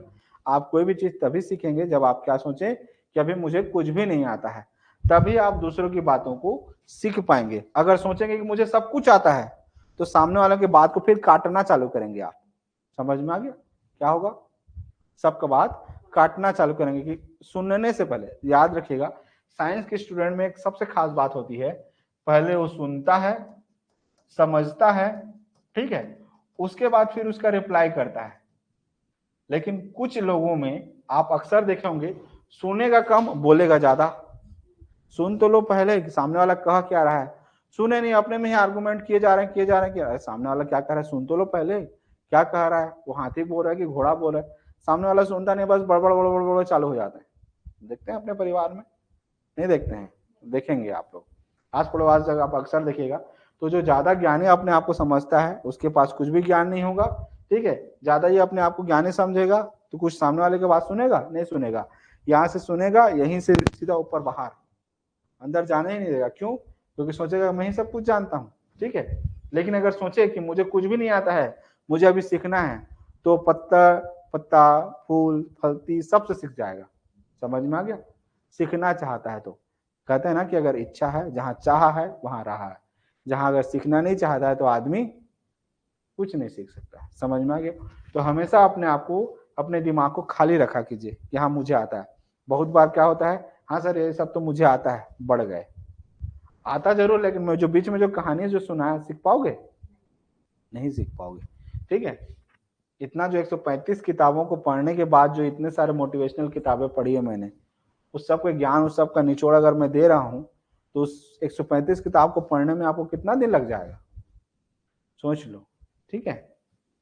आगे, ध्वनियों का विभेदीकरण करने में, ध्वनियों का विभेदीकरण का मतलब होता है, कोई भी अगर कुत्ते की आवाज आ रही है या बैल की आवाज आ रही है या आपकी आवाज आ रही है, किसी को कैसे जानोगे आप? ठीक है, जब आप सुनने की अगर आपकी कौशल अगर अच्छी है तभी तो जान पाएंगे। पता चला आप कुत्ते को भी हाथी बोल दिए, हाथी को भी कुत्ता बोल दिए, सबको एक बराबर। अगर आपकी श्रवण क्षमता अगर अच्छी नहीं है तो, ठीक है। अगर आपकी स्मरण शक्ति अच्छी रहती है, कौशल अच्छा होता है, तो आप फट से जान जाते हैं ना कि हाँ सामने वाला फलाना आदमी बात कर रहा है। क्यों? क्योंकि आप बार बार बाबा उससे बात कर रहे हैं, आपकी श्रवण क्षमता अच्छी है। जैसे अचानक अक्सर आप देखना क्लासरूम में जैसे आप बैठे रहते हैं, बाहर में एक पेरेंट्स हॉर्न बजाता है, बच्चे तुरंत जान जाते हैं हाँ मेरे पापा बाहर आए हुए हैं, सर मैं जाऊं क्या? ठीक है। अगर एक आवाज आता है, ठीक है, कोई कोई नाम लेता है तो जान जाते हैं हाँ ये मम्मी बुला रही है, पापा बुला रहे हैं, कि भाई बुला रहा है, कि बहन बुला रही है। समझ में आ गया? तो लिखिए, सुनना ध्वनियों के विविधीकरण करने का सबसे अच्छा माध्यम है। इसके द्वारा बालक विभिन्न प्रकार की ध्वनियों के माध्यम से अंतर करना सीखता है, जिससे उसके श्रवण कौशल के साथ साथ ही वाचन, लेखन और पठन कौशल का विकास होता है। श्रवण मतलब होता है सुनना, वाचन का मतलब होता है बोलना, ठीक है, लेखन का मतलब होता है लिखना, और पठन का मतलब होता है, तो आप जान ही रहे हैं, पढ़ना, ठीक है, कौशल का विकास होता है। अगर सुनने में अगर प्रॉब्लम है तो बच्चा बोलेगा नहीं, और जब जब अच्छे से सुनेगा ही नहीं, जैसे मैंने आपको कुछ भी बड़बड़ाया, आप ढंग से नहीं सुन पाए, आप लिख पाओगे? अगर इसी को मैं कुछ भी बोला तो समझ पाओगे? नहीं समझ पाओगे। जब नहीं समझ पाओगे तो क्या होगा, लिख ही नहीं पाओगे। जब सुने नहीं हो तो लिखोगे कहां से? ठीक है, चलिए अगला, अगला लिखिए, भाषा विकास में बोलने की भूमिका। ठीक है, लास्ट 4-5 टॉपिक बचा हुआ है, उसके बाद केवल और केवल क्या चलेगा, क्वेश्चन आंसरिंग। ठीक है, लिखिए भाषा विकास में बोलने की भूमिका। तो वाचिक कौशल का मतलब होता है स्पीकिंग इंग्लिश। ठीक है, अब स्पीकिंग इंग्लिश का क्या मतलब होता है, अगर आपका बोलने का क्षमता अगर अच्छी है तो भाषा का विकास भी अच्छा होगा। अब कैसे होगा इसको समझिए, इसको समझने का प्रयास करते हैं कि भाषा कौशलों में वाचिक कौशल से अभिप्राय विद्यार्थियों द्वारा मौखिक रूप से क्या करना, मौखिक रूप से बोलकर अपने भावों को अभिव्यक्त करने से है। वाचिक या मौखिक कौशल द्वारा व्यक्ति अपने विचारों या भावों को अभिव्यक्त करने के साथ ही लोगों से संवाद स्थापित करता है। क्या करता है, लोगों से संवाद स्थापित करता है। मौखिक कौशल में दक्षता विद्यार्थी में आत्मविश्वास का संचार होता है। अगर आप अपने मन की बातों को, अपने मन के विचारों को अगर आप नहीं बोल पाओगे तो क्या होगा, आप मन में हमेशा, आपके आत्मविश्वास में हमेशा कमी रहेगा कि सर यहाँ पे जब भी होता है, जैसे मैं यहाँ पे बुलाता हूँ आप लोगों को, तो आप लोगों का हाथ पैर कांपने लग जाता है। ठीक है, अगर मैं कह दूं कि कल आपको जो है ना इस टॉपिक पे आपको कल पढ़ाना है, क्या होगा, आज आप दिन भर सोचेंगे कैसे करूं कैसे करूं कैसे करूं। इसको बोलते हैं क्या, वाचिक कौशल। अचानक आपको स्टेज में बुला लेते हैं, क्या ये कुछ बोलिए, 2 शब्द कहिए, समाज के बारे में कुछ कहिए, क्या होता है, घबरा जाते हैं, अरे मैं तो कुछ तैयारी की नहीं हूँ सर, मैं कैसे करूंगी सर। कुछ तो बोलना है, लेकिन बोलना है। चलिए अगला, अब कुछ भी बोलना है करके कुछ भी बोल के नहीं आ जाना है। ठीक है, अगला लिखिए, बच्चों में शुल्क प्राप्त किए ज्ञान का मूल्यांकन करने में सहायक। अब इसका क्या मतलब होता है, इसका मतलब होता है कि अभी मैंने जितना पढ़ाया, जैसे मान लीजिए मैंने पूछा आपको कि भाषा कौशल में सुनने को प्रभावित करने वाले कारक कौन कौन है, तो क्या बोलोगे, क्या बोलोगे, ब्लैंक हो गए, देखे, इसी को बोलते हैं कि सुन कर प्राप्त किए गए। जितना जो अभी मैंने आपको सुनाया ना, अब मुझे मूल्यांकन करना है तो क्या होगा, आपसे बोलवाऊंगा तभी तो जानूंगा कि आपके दिमाग में कितना ज्ञान गया है। समझ में आ गया, अब अभी मैं पूछ रहा हूं तो क्या समझ में आ रहा है, अगर ब्लैंक हो गया मतलब कुछ नहीं है, बस गया है, बह गया है, चल दिया, नरवा के पानी चल दिया। ठीक है, अगला, तो बोलने का प्रक्रिया, ठीक है, इसलिए करते हैं ताकि हमको पता चल जाए कि बच्चा कोई भी भाषा को कितना सीखा है, ठीक है, उसके दिमाग में कितना बैठा है, वो बोल पा रहा है कि नहीं बोल पा रहा है, कितना त्रुटियां कर रहा है। समझ में आ गया। ठीक है, अगला लिखिए, बच्चों के संकोच को समाप्त करने में सहायक। जब बच्चा बोलता है तब उसका जो है थोड़ा सा संकोच दूर होता है। ठीक है, क्या, बोलना एक ऐसी प्रक्रिया है जिसके माध्यम से भाषा शिक्षण के अंतर्गत बच्चों में पैदा होने वाले झिझक को क्या करते हैं, दूर, जैसे स्पोकन इंग्लिश है। ठीक है, आप लोगों का झिझक कब जाएगा, जब आपस में आप लोग डिबेट करते हैं, जब आपस में क्या करते हैं, वाद विवाद करते हैं, तो आपका जो डर है कि इंग्लिश में गलत बोलती हूँ, मैं गलत बोलती हूँ, तो क्या होगा, वो झिझक आपका दूर होगा। क्यों, क्योंकि आप यहाँ पर बार बार बात कर करके आप अभ्यस्त हो चुके हैं, अभ्यास कर करके। ठीक है, चलिए अगला लिखिए, भाव विचार तथा ज्ञान को अभिव्यक्त करने में सहायक। अगर क्या है, अगर आपका बोलने का शैली अगर अच्छा है, अगर आपको ज्ञान है बोलने का, तो क्या होगा, बोलने के माध्यम से एक बालक अपने भाव, ठीक है, अपने विचार तथा ज्ञान को अभिव्यक्त मतलब सामने तक प्रकट करता है, जिससे कि उसके भाषा का विकास होता है। ठीक है, यदि उसमें बोलने का कौशल विकसित नहीं होगा तो क्या होगा, इस स्थिति में सीखने की प्रक्रिया क्या हो जाएगी, बहुत धीमी हो जाएगी। अगर आप यहाँ पर आएंगे, कुछ कुछ बोलेंगे तो आपको क्या होगा, थोड़ा सा अभ्यास होगा, ताकि उससे आपका विकास होगा। समझ में आ गया। अगला लिखिए, भाषा प्रवाह को कुशल बनाने में। ठीक है, अगर आप रोज रोज रोज रोज रोज रोज बोल रहे हैं तो क्या होगा, आपका बोलने की शैली क्या हो जाएगी, अच्छी हो जाएगी। अगर आप रोज रोज अगर नहीं बोल रहे हैं तो अचानक अगर आप बोलेंगे तो क्या होगा, झिझक जाएंगे, बोल नहीं पाएंगे, रुक रुक करके बोलेंगे। जैसे अभी आप लोग इंग्लिश बहुत अच्छे से पढ़े होंगे स्कूलों में, लेकिन अभी आप लोग रोज इंग्लिश बोलते हैं क्या, नहीं बोलते हैं। तो अभी आप जब बोलेंगे तो क्या होगा, रुक रुक करके, अटक अटक करके बोलेंगे। लेकिन इसी को अगर आप रोज बोलते रहेंगे तो आपकी इंग्लिश क्या हो जाएगी, बहुत अच्छी हो जाएगी। तो लिखिए, बोलना भाषा विकास की प्रक्रिया का वह साधन है जिसके माध्यम से बालक अपने भाषा प्रवाह में प्रवीणता तथा कुशलता का विकास कर सकता है, जिसके माध्यम से उसके भाषा के विकास में कुशलता आती है तथा साथ ही भाषा पर उसकी दक्षता और मजबूत होती जाती है। ठीक है, अगला लिखिए, विद्यालय आधारित कार्यक्रमों में सक्रिय भूमिका निभाने में सहायक। ठीक है, अब देखो, अगर आपको बोलने की कला आप में है, अगर आप अच्छे से बोलते हैं, तब आप किस किस कार्यक्रम में भाग ले सकते हैं, भाषण, वेरी गुड, और वाद विवाद, वेरी गुड। और कहानी, कविता, चुटकुला, ठीक है, कुछ भी नाटक है, ठीक है, कुछ भी कार्यक्रम है, सब में भाग ले पाएंगे। लेकिन अगर बोलते ही नहीं है तो कितने लोग हैं जो पार्टिसिपेट करते हैं? 1 2 3 और नहीं, इसी को हाँ पहले किए हैं, ठीक है। तो जिसको बोलना आता है वो करेगा, जिसको बोलना नहीं आएगा वो नहीं करेगा, ठीक है। तो इसी को लिखिए भाषा बोलने और सीखने में, ठीक है। तो क्या कुछ भी आपके स्कूल में कुछ भी कार्यक्रम होगा, जैसे भाषण है, वाद विवाद है, प्रश्नोत्तरी मतलब क्वेश्चन आंसरिंग करना, ठीक है, अंताक्षरी, कुछ भी शब्द आता है लास्ट में, फिर आप लोग उससे फिर एक गाना जोड़ते हैं, फिर एक गाना आता है, फिर एक गाना आता है, आप लोग अंताक्षरी खेलते हैं ना, ठीक है। आदि में सक्रिय भूमिका निभाने में क्या है, जो बोलने का क्रिया है वो भाषा सीखने में मदद करता है, ठीक है। अगला, अब इतने पॉइंट होने के बाद अब आते हैं हम क्वेश्चंस पर, ठीक है। फटाफट जितने जो बच्चे यूट्यूब चैनल पे पढ़ रहे हैं, जितने जो बच्चे एप्लीकेशन पे पढ़ रहे हैं, जितने जो बच्चे ऑफलाइन है, फटाफट क्विक रिवीजन कीजिए। अभी क्वेश्चन आंसर होगा टोटल में, अभी तुरंत एक क्वेश्चन के बाद आंसर नहीं बताऊंगा, मैं आंसर बताऊंगा कहाँ, 14 से लेकर के टोटल 30 क्वेश्चन तक जब जाएंगे, ठीक है, उस क्वेश्चन का आंसर हम देखेंगे। टोटल कितने क्वेश्चन है इसमें? टोटल क्वेश्चन है हाँ 30 है, ठीक है। तो 14 से लेकर के हम जाएंगे 30 क्वेश्चन तक, ठीक है।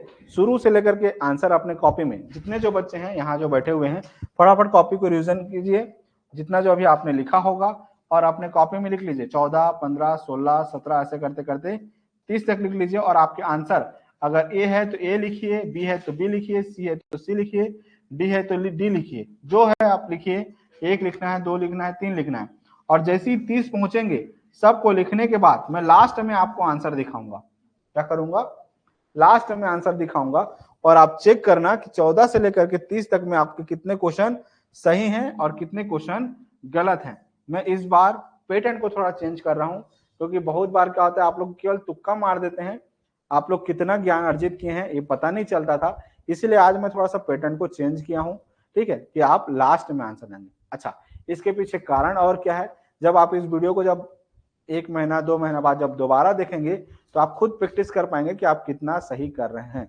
तो सारे के सारे बच्चे अपने कॉपी में नोट करते चलिए, कमेंट जरूर कीजिएगा कि आपके आंसर क्या आ रहे हैं, फिर लास्ट में मैच कीजिएगा कि आपके आंसर क्या आ रहे हैं। देखते हैं, चलिए क्वेश्चन है 14, आंसर एकदम लास्ट में मिलेंगे, ठीक है। तो लिखिए पहला क्वेश्चन, या समझिए क्वेश्चन को, ठीक है, मैं बस समझाने का काम कर रहा हूं, आंसर आपको लिखना है। भाषा, भाषा किसको कहते हैं?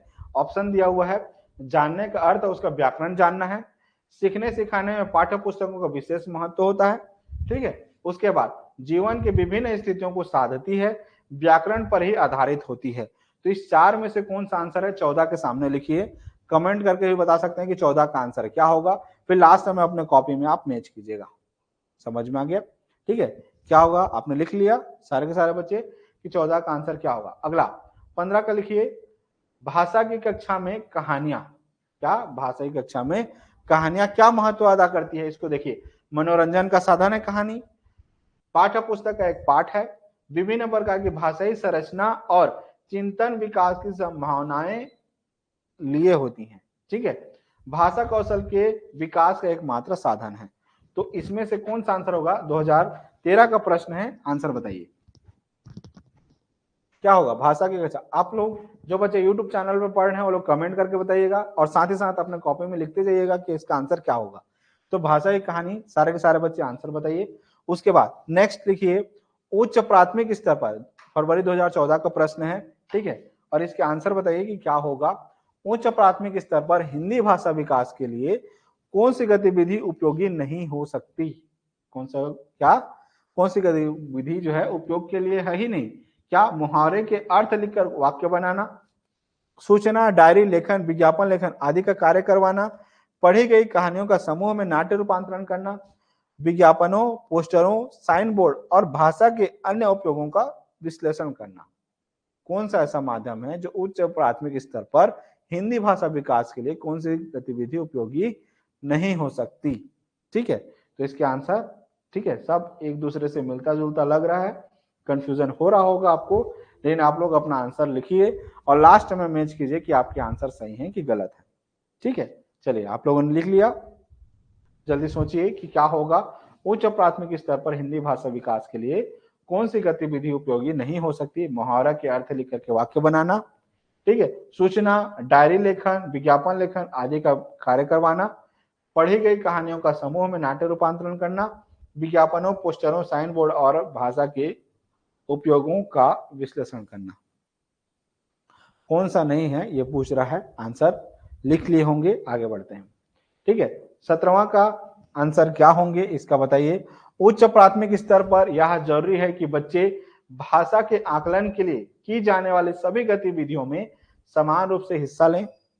ठीक है, अगला, भाषा का अतिरिक्त अभ्यास करें और परियोजना कार्य में इंटरनेट का प्रयोग करें।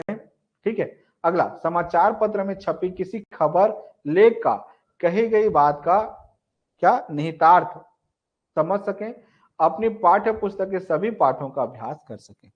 ठीक है, तो जितने जो बच्चे हैं आंसर लिखते चलिएगा, लास्ट में आंसर बताऊंगा ही। ठीक है, मैं बस चेक करना चाहता हूं कि आपने मेरा पूरा क्लास शुरू से लेकर के आखिरी आपने कितना पढ़ा है, कितना आपने समझा है, इसको समझने का प्रयास करते हैं। चलिए अगला, नेक्स्ट है, विभिन्न कार्य क्षेत्रों से जुड़ी प्रयुक्तियों से विद्यार्थियों को परिचित कराया जाना चाहिए। इस कथन में प्रयुक्त से तात्पर्य है विभिन्न भाषा उदाहरण, विशिष्ट भाषा प्रयोग, भाषा के नियम या शब्दों की व्युत्पत्ति क्या होती है। चलिए आंसर बताइए, सारे के सारे बच्चे कमेंट में बताते चलिए, लास्ट में तो हम मैच करेंगे ही। ठीक है, चलिए हो गया। अगला, शब्दों की व्युत्पत्ति हो गया। 19वां क्वेश्चन लिखिए, हिंदी भाषा के शिक्षक के रूप में आपके लिए सबसे कम महत्वपूर्ण है। क्या प्रश्न कह रहा है, हिंदी भाषा के जो शिक्षक के रूप में आपके लिए सबसे कम महत्वपूर्ण है, कौन सा कम महत्वपूर्ण है? भाषा प्रयोग की क्षमता का विकास करना, व्याकरणीय नियमों की जानकारी देना, भाषा कौशलों का ज्ञान या संवैधानिक मूल्यों की जानकारी। कौन आपके लिए ज्यादा उपयोगी नहीं है उसको लिखिए। ठीक है, चलिए आंसर बताइए क्या होगा, अपने कॉपी में बताते चलिए, फिर हम आगे बढ़ते चलेंगे। जल्दी जल्दी जल्दी। हिंदी भाषा के शिक्षक के रूप में आपके लिए सबसे कम महत्वपूर्ण है भाषा प्रयोग की क्षमता का विकास, व्याकरणीय नियमों की जानकारी, भाषा कौशलों का ज्ञान, संवैधानिक मूल्यों की जानकारी। इसमें से कौन सा नहीं है? ठीक है, चलिए आपके आंसर आ गए होंगे, अपने कॉपी में लिखिए। अगला देखिए, पद्य, गद्य और नाटक हमारी खालिस्तान संवेदना को धार प्रदान करने के साथ साथ हमारे जीवन के खालिस्तान पहलू को समृद्ध करते हैं। सीटेट फरवरी 2015 का प्रश्न है। भाषिक और सौंदर्यात्मक, भाषिक, ज्ञानात्मक, सांस्कृतिक, साहित्यिक, सांस्कृतिक, भौतिक, इसमें से कौन सा ऑप्शन होगा, टिक कीजिए। क्या पद, गद्य और नाटक हमारी खालिस्तान संवेदना पहला वाला होगा, ठीक है, और दूसरा वाला यहां आएगा। ठीक है, अब इसमें दोनों में से कौन सा होगा बताइए, 4 ऑप्शन में से कौन सा होगा, लिख लिए।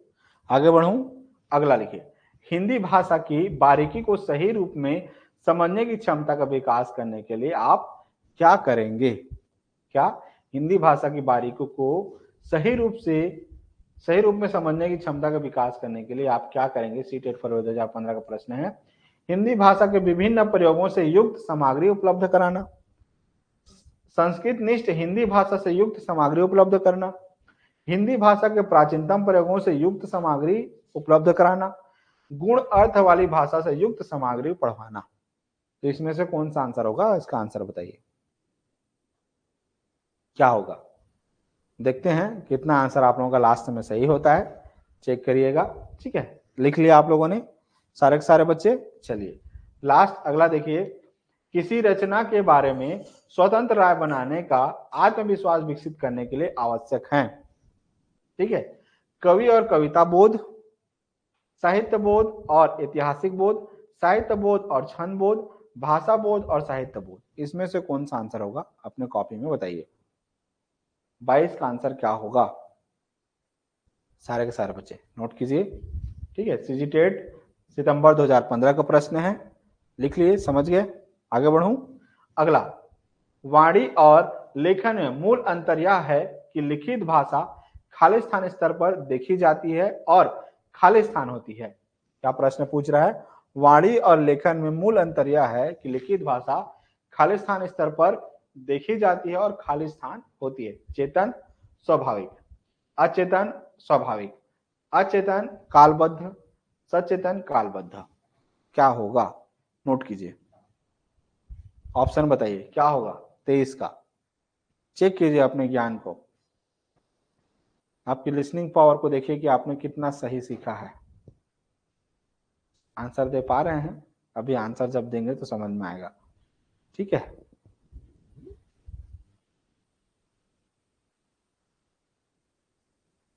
हो गया। टोटल 17 प्रश्न है, 17 में कितना आंसर आ रहा है देखते हैं।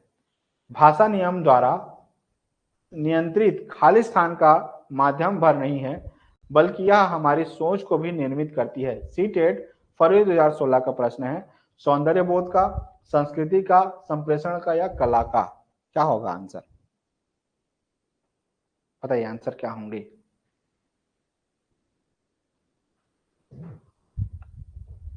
बताइए बताइए। कुछ कुछ लोगों का आंसर आ रहा है, कुछ कुछ लोगों का आंसर नहीं आ रहा है, कोई बात नहीं। 5-6 क्वेश्चन और है। चलिए हो गया, लिख लिया आपने। अब 25वां का प्रश्न है। प्रश्न क्या कह रहा है? बच्चों के बोलना सीखने के संदर्भ में कौन सा कथन सही है? क्या बच्चों के बोलना सीखने के संदर्भ में कौन सा कथन सही है? सभी बच्चों की बोलना एवं सुनना सीखने की गति समान होती है।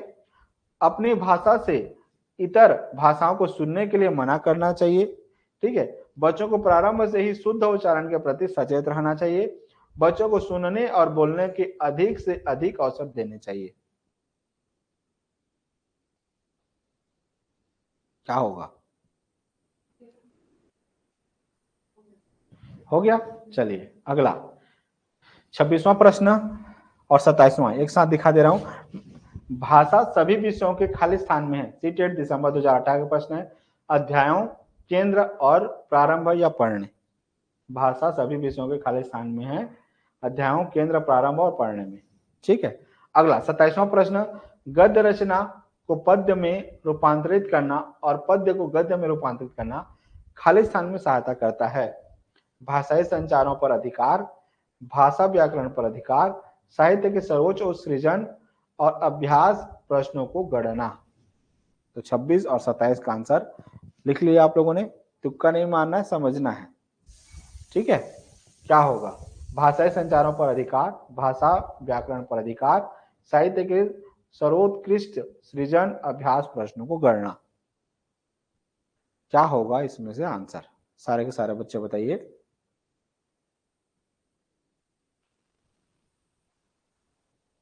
समझ में आ गया?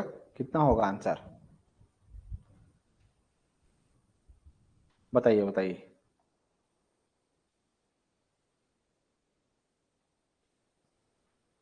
नहीं हुआ?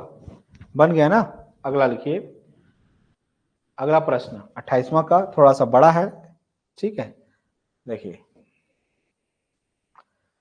यहां राहुल तथा करुणा के बीच हो रही बातचीत दी गई है। राहुल और करुणा, ठीक है, बात कर रहे हैं। इसे ध्यान पूर्वक पढ़ें तथा इस बातचीत के उद्देश्य के बारे में बताएं। राहुल, हेलो, ठीक है, आप कैसे हैं? आपको देखे हुए ज्यादा समय हो गया है, आप कहाँ थे? ठीक है। करुणा क्या कर रही है? मैं अच्छी हूं, मैं शहर के बाहर अपने माता पिता से मिलने गांव गई हुई थी। आप कैसे हैं? आपके माता पिता कैसे हैं? राहुल क्या कह रहा है? वे ठीक हैं, धन्यवाद। दोनों बातें कर रहे हैं। कौन कौन? राहुल और करुणा। राहुल ने प्रश्न पूछा, हेलो आप कैसे हैं, आपको देखे हुए ज्यादा समय हो गया है, आप कहाँ थे? ठीक है। करुणा अपना आंसर दे रही है कि मैं अच्छी हूं, मैं शहर के बाहर अपने माता पिता से मिलने गांव गई हुई थी। ठीक है। अब उसी के बाद करुणा पूछ रही कि आप कैसे हैं, आपके माता पिता कैसे हैं? वो खुद पूछ रही है। तो राहुल बोल रहा है वे ठीक हैं, और साथ में क्या बोल रहा है? धन्यवाद। ठीक है। अब इससे क्या समझ आ रहा है? तो सूचनात्मक उद्देश्य है, ठीक है, अंतः क्रियात्मक उद्देश्य है, लेन देन का उद्देश्य है, या अंतः व्यक्तिक संप्रेषण है? क्या होगा इसमें का आंसर? ठीक है। क्या होगा? लिख लिए आप लोगों ने सबके सब? चलिए आंसर 2 क्वेश्चन और उसके बाद हम आंसर पर आएंगे।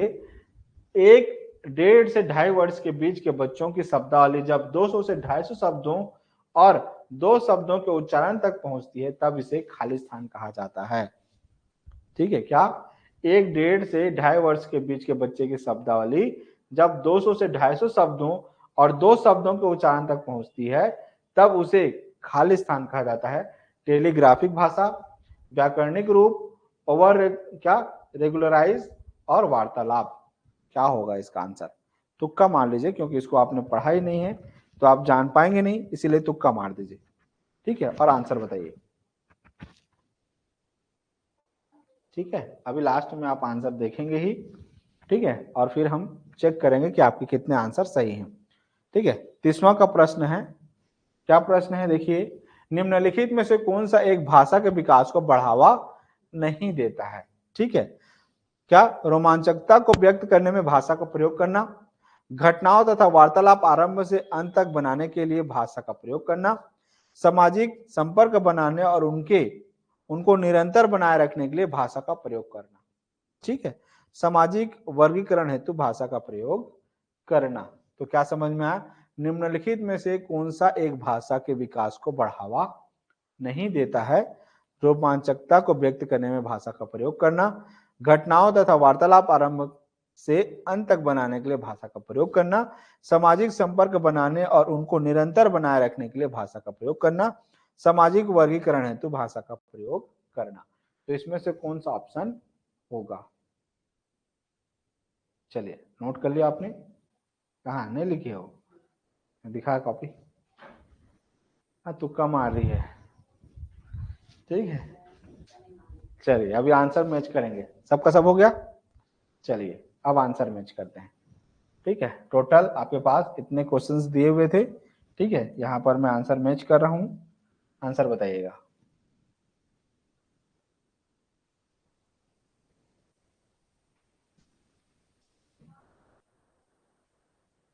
चलिए, क्या होगा आंसर? मैच कीजिए सारे के सारे बच्चे।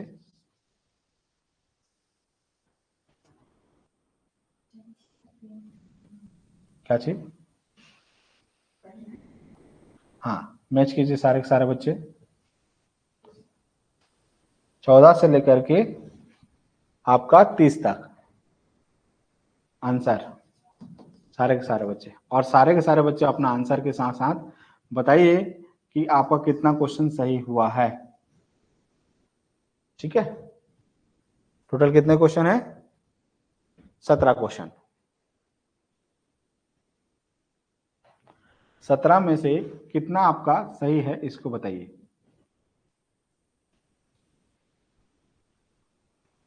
सारे के सारे बच्चे। क्या आंसर क्या है? 14 का 3 होगा, 15 का 3 होगा, 16 का 1 होगा, 17 का 3 होगा, 18 का 2 होगा, 19 का 4 होगा, 20 का 3 होगा, 21 का 1, 22 का 4, 23 का 4, 24 का 3, 25 का 4, 26 का 2, 27 का 1, 27 का 2, 29 का 1, 30 का 4। अब आंसर को मैच कीजिए। टोटल 17 क्वेश्चन में से कितने क्वेश्चन आपके सही हैं? ठीक है, 14 का 3 आपने टिक कर दिया। चलिए, 15 का 3, 16 का 1, 17 का 3, 18 का 2, 19 का 4, 20 का 3, 21 का 1, 22 का 4, 23 का 4, 24 का 3, 25 का 4, 26 का 2, 27 का 1, 28 का 2, 29 का 1 है और 30 का 4 है। चलिए, कितना क्वेश्चन सही है देखिए, कॉपी एक्सचेंज कर लो, समझ में आ जाएगा। ठीक है, और जितने जो बच्चे यूट्यूब चैनल पे पढ़ रहे हैं अपने आंसर मेंशन करके जाइए कि आप कितने सही ढंग से पढ़े और आपके कितने आंसर सही हैं, और अपने फीडबैक जरूर दीजिएगा कि लास्ट में आंसर वाला जो पैटर्न है ये सही है कि इसके पहले एक क्वेश्चन के बाद आंसर, एक क्वेश्चन के बाद आंसर वाला पैटर्न। दोनों में से अपना फीडबैक दीजिएगा। हम अगले वीडियो में उसी पैटर्न को फॉलो करेंगे। अभी हमने 2 पैटर्न देखा। पहला, हम पहले जब वीडियो बनाते थे तो हम क्या करते थे, क्वेश्चन पूछते थे, एक क्वेश्चन पूछा, उसी के बाद उसी क्वेश्चन का हम उसका आंसर देते थे। ठीक है, क्वेश्चन दूसरा पूछे, दूसरे का फिर आंसर देते थे, तीसरा क्वेश्चन पूछते थे, तीसरे का फिर तुरंत आंसर बताते थे। अब यहाँ पैटर्न क्या हो गया, यहाँ हमने देखा कि 1 से लेकर के 17 क्वेश्चन तक हमने केवल क्वेश्चन क्वेश्चन क्वेश्चन पूछा और लास्ट में हम आपको आंसर बता रहे हैं। ठीक है। तो ए पैटर्न आपको अच्छा लग रहा है कि ए पैटर्न आपको अच्छा लग रहा है? ए पैटर्न उन बच्चों के लिए अच्छा है जो एक बार दो बार पढ़ चुके हैं और उसके बाद केवल और केवल अपना प्रैक्टिस करना चाहते हैं, उन बच्चों के लिए बहुत अच्छा है, ताकि आपका बाद में प्रैक्टिस हो जाए। ठीक है, तो जितने जो बच्चे हैं अपना प्रतिक्रिया दीजिएगा कि ये पैटर्न अच्छा लग रहा है कि ये पैटर्न अच्छा लग रहा है। साथ ही साथ आप मुझे बताइए कि 17 क्वेश्चन में से आपके कितने क्वेश्चन सही हैं। कल मिलेंगे इसी टाइमिंग के साथ अगला चैप्टर, चैप्टर 4 पे। ठीक है, आप सभी का बहुत बहुत धन्यवाद, आप यहाँ तक बने रहे। ठीक है, जो बच्चे फर्स्ट टाइम आए हैं चैनल को जरूर सब्सक्राइब कर लीजिएगा, क्योंकि हम लोग इस चैनल के माध्यम से सीटेट और सीजीटेट की कंप्लीट तैयारी कर रहे हैं। जो बच्चे अगर कुछ भी अगर नया चैनल पे अगर आए होंगे, अगर ग्रुप में जुड़ना होगा, तो आप मुझे इस नंबर पे कॉल या मैसेज कर सकते हैं 9669334253। जो बच्चे सीटेट और सीजीटेट की कोचिंग करना चाहते होंगे या नवोदय सैनिक का कोचिंग करना चाहते होंगे, तो आप हमारे ऑफिस विजिट कर सकते हैं। हमारा ऑफिस का पता है घंटाघर के पास, HIT 62, MP नगर, डॉक्टर दानी आई हॉस्पिटल के सामने, घंटाघर के पास, कोरबा, छत्तीसगढ़। ठीक है, आज के लिए इतना ही, मिलते हैं कल सेम अगले चैप्टर के साथ। जय हिंद, धन्यवाद।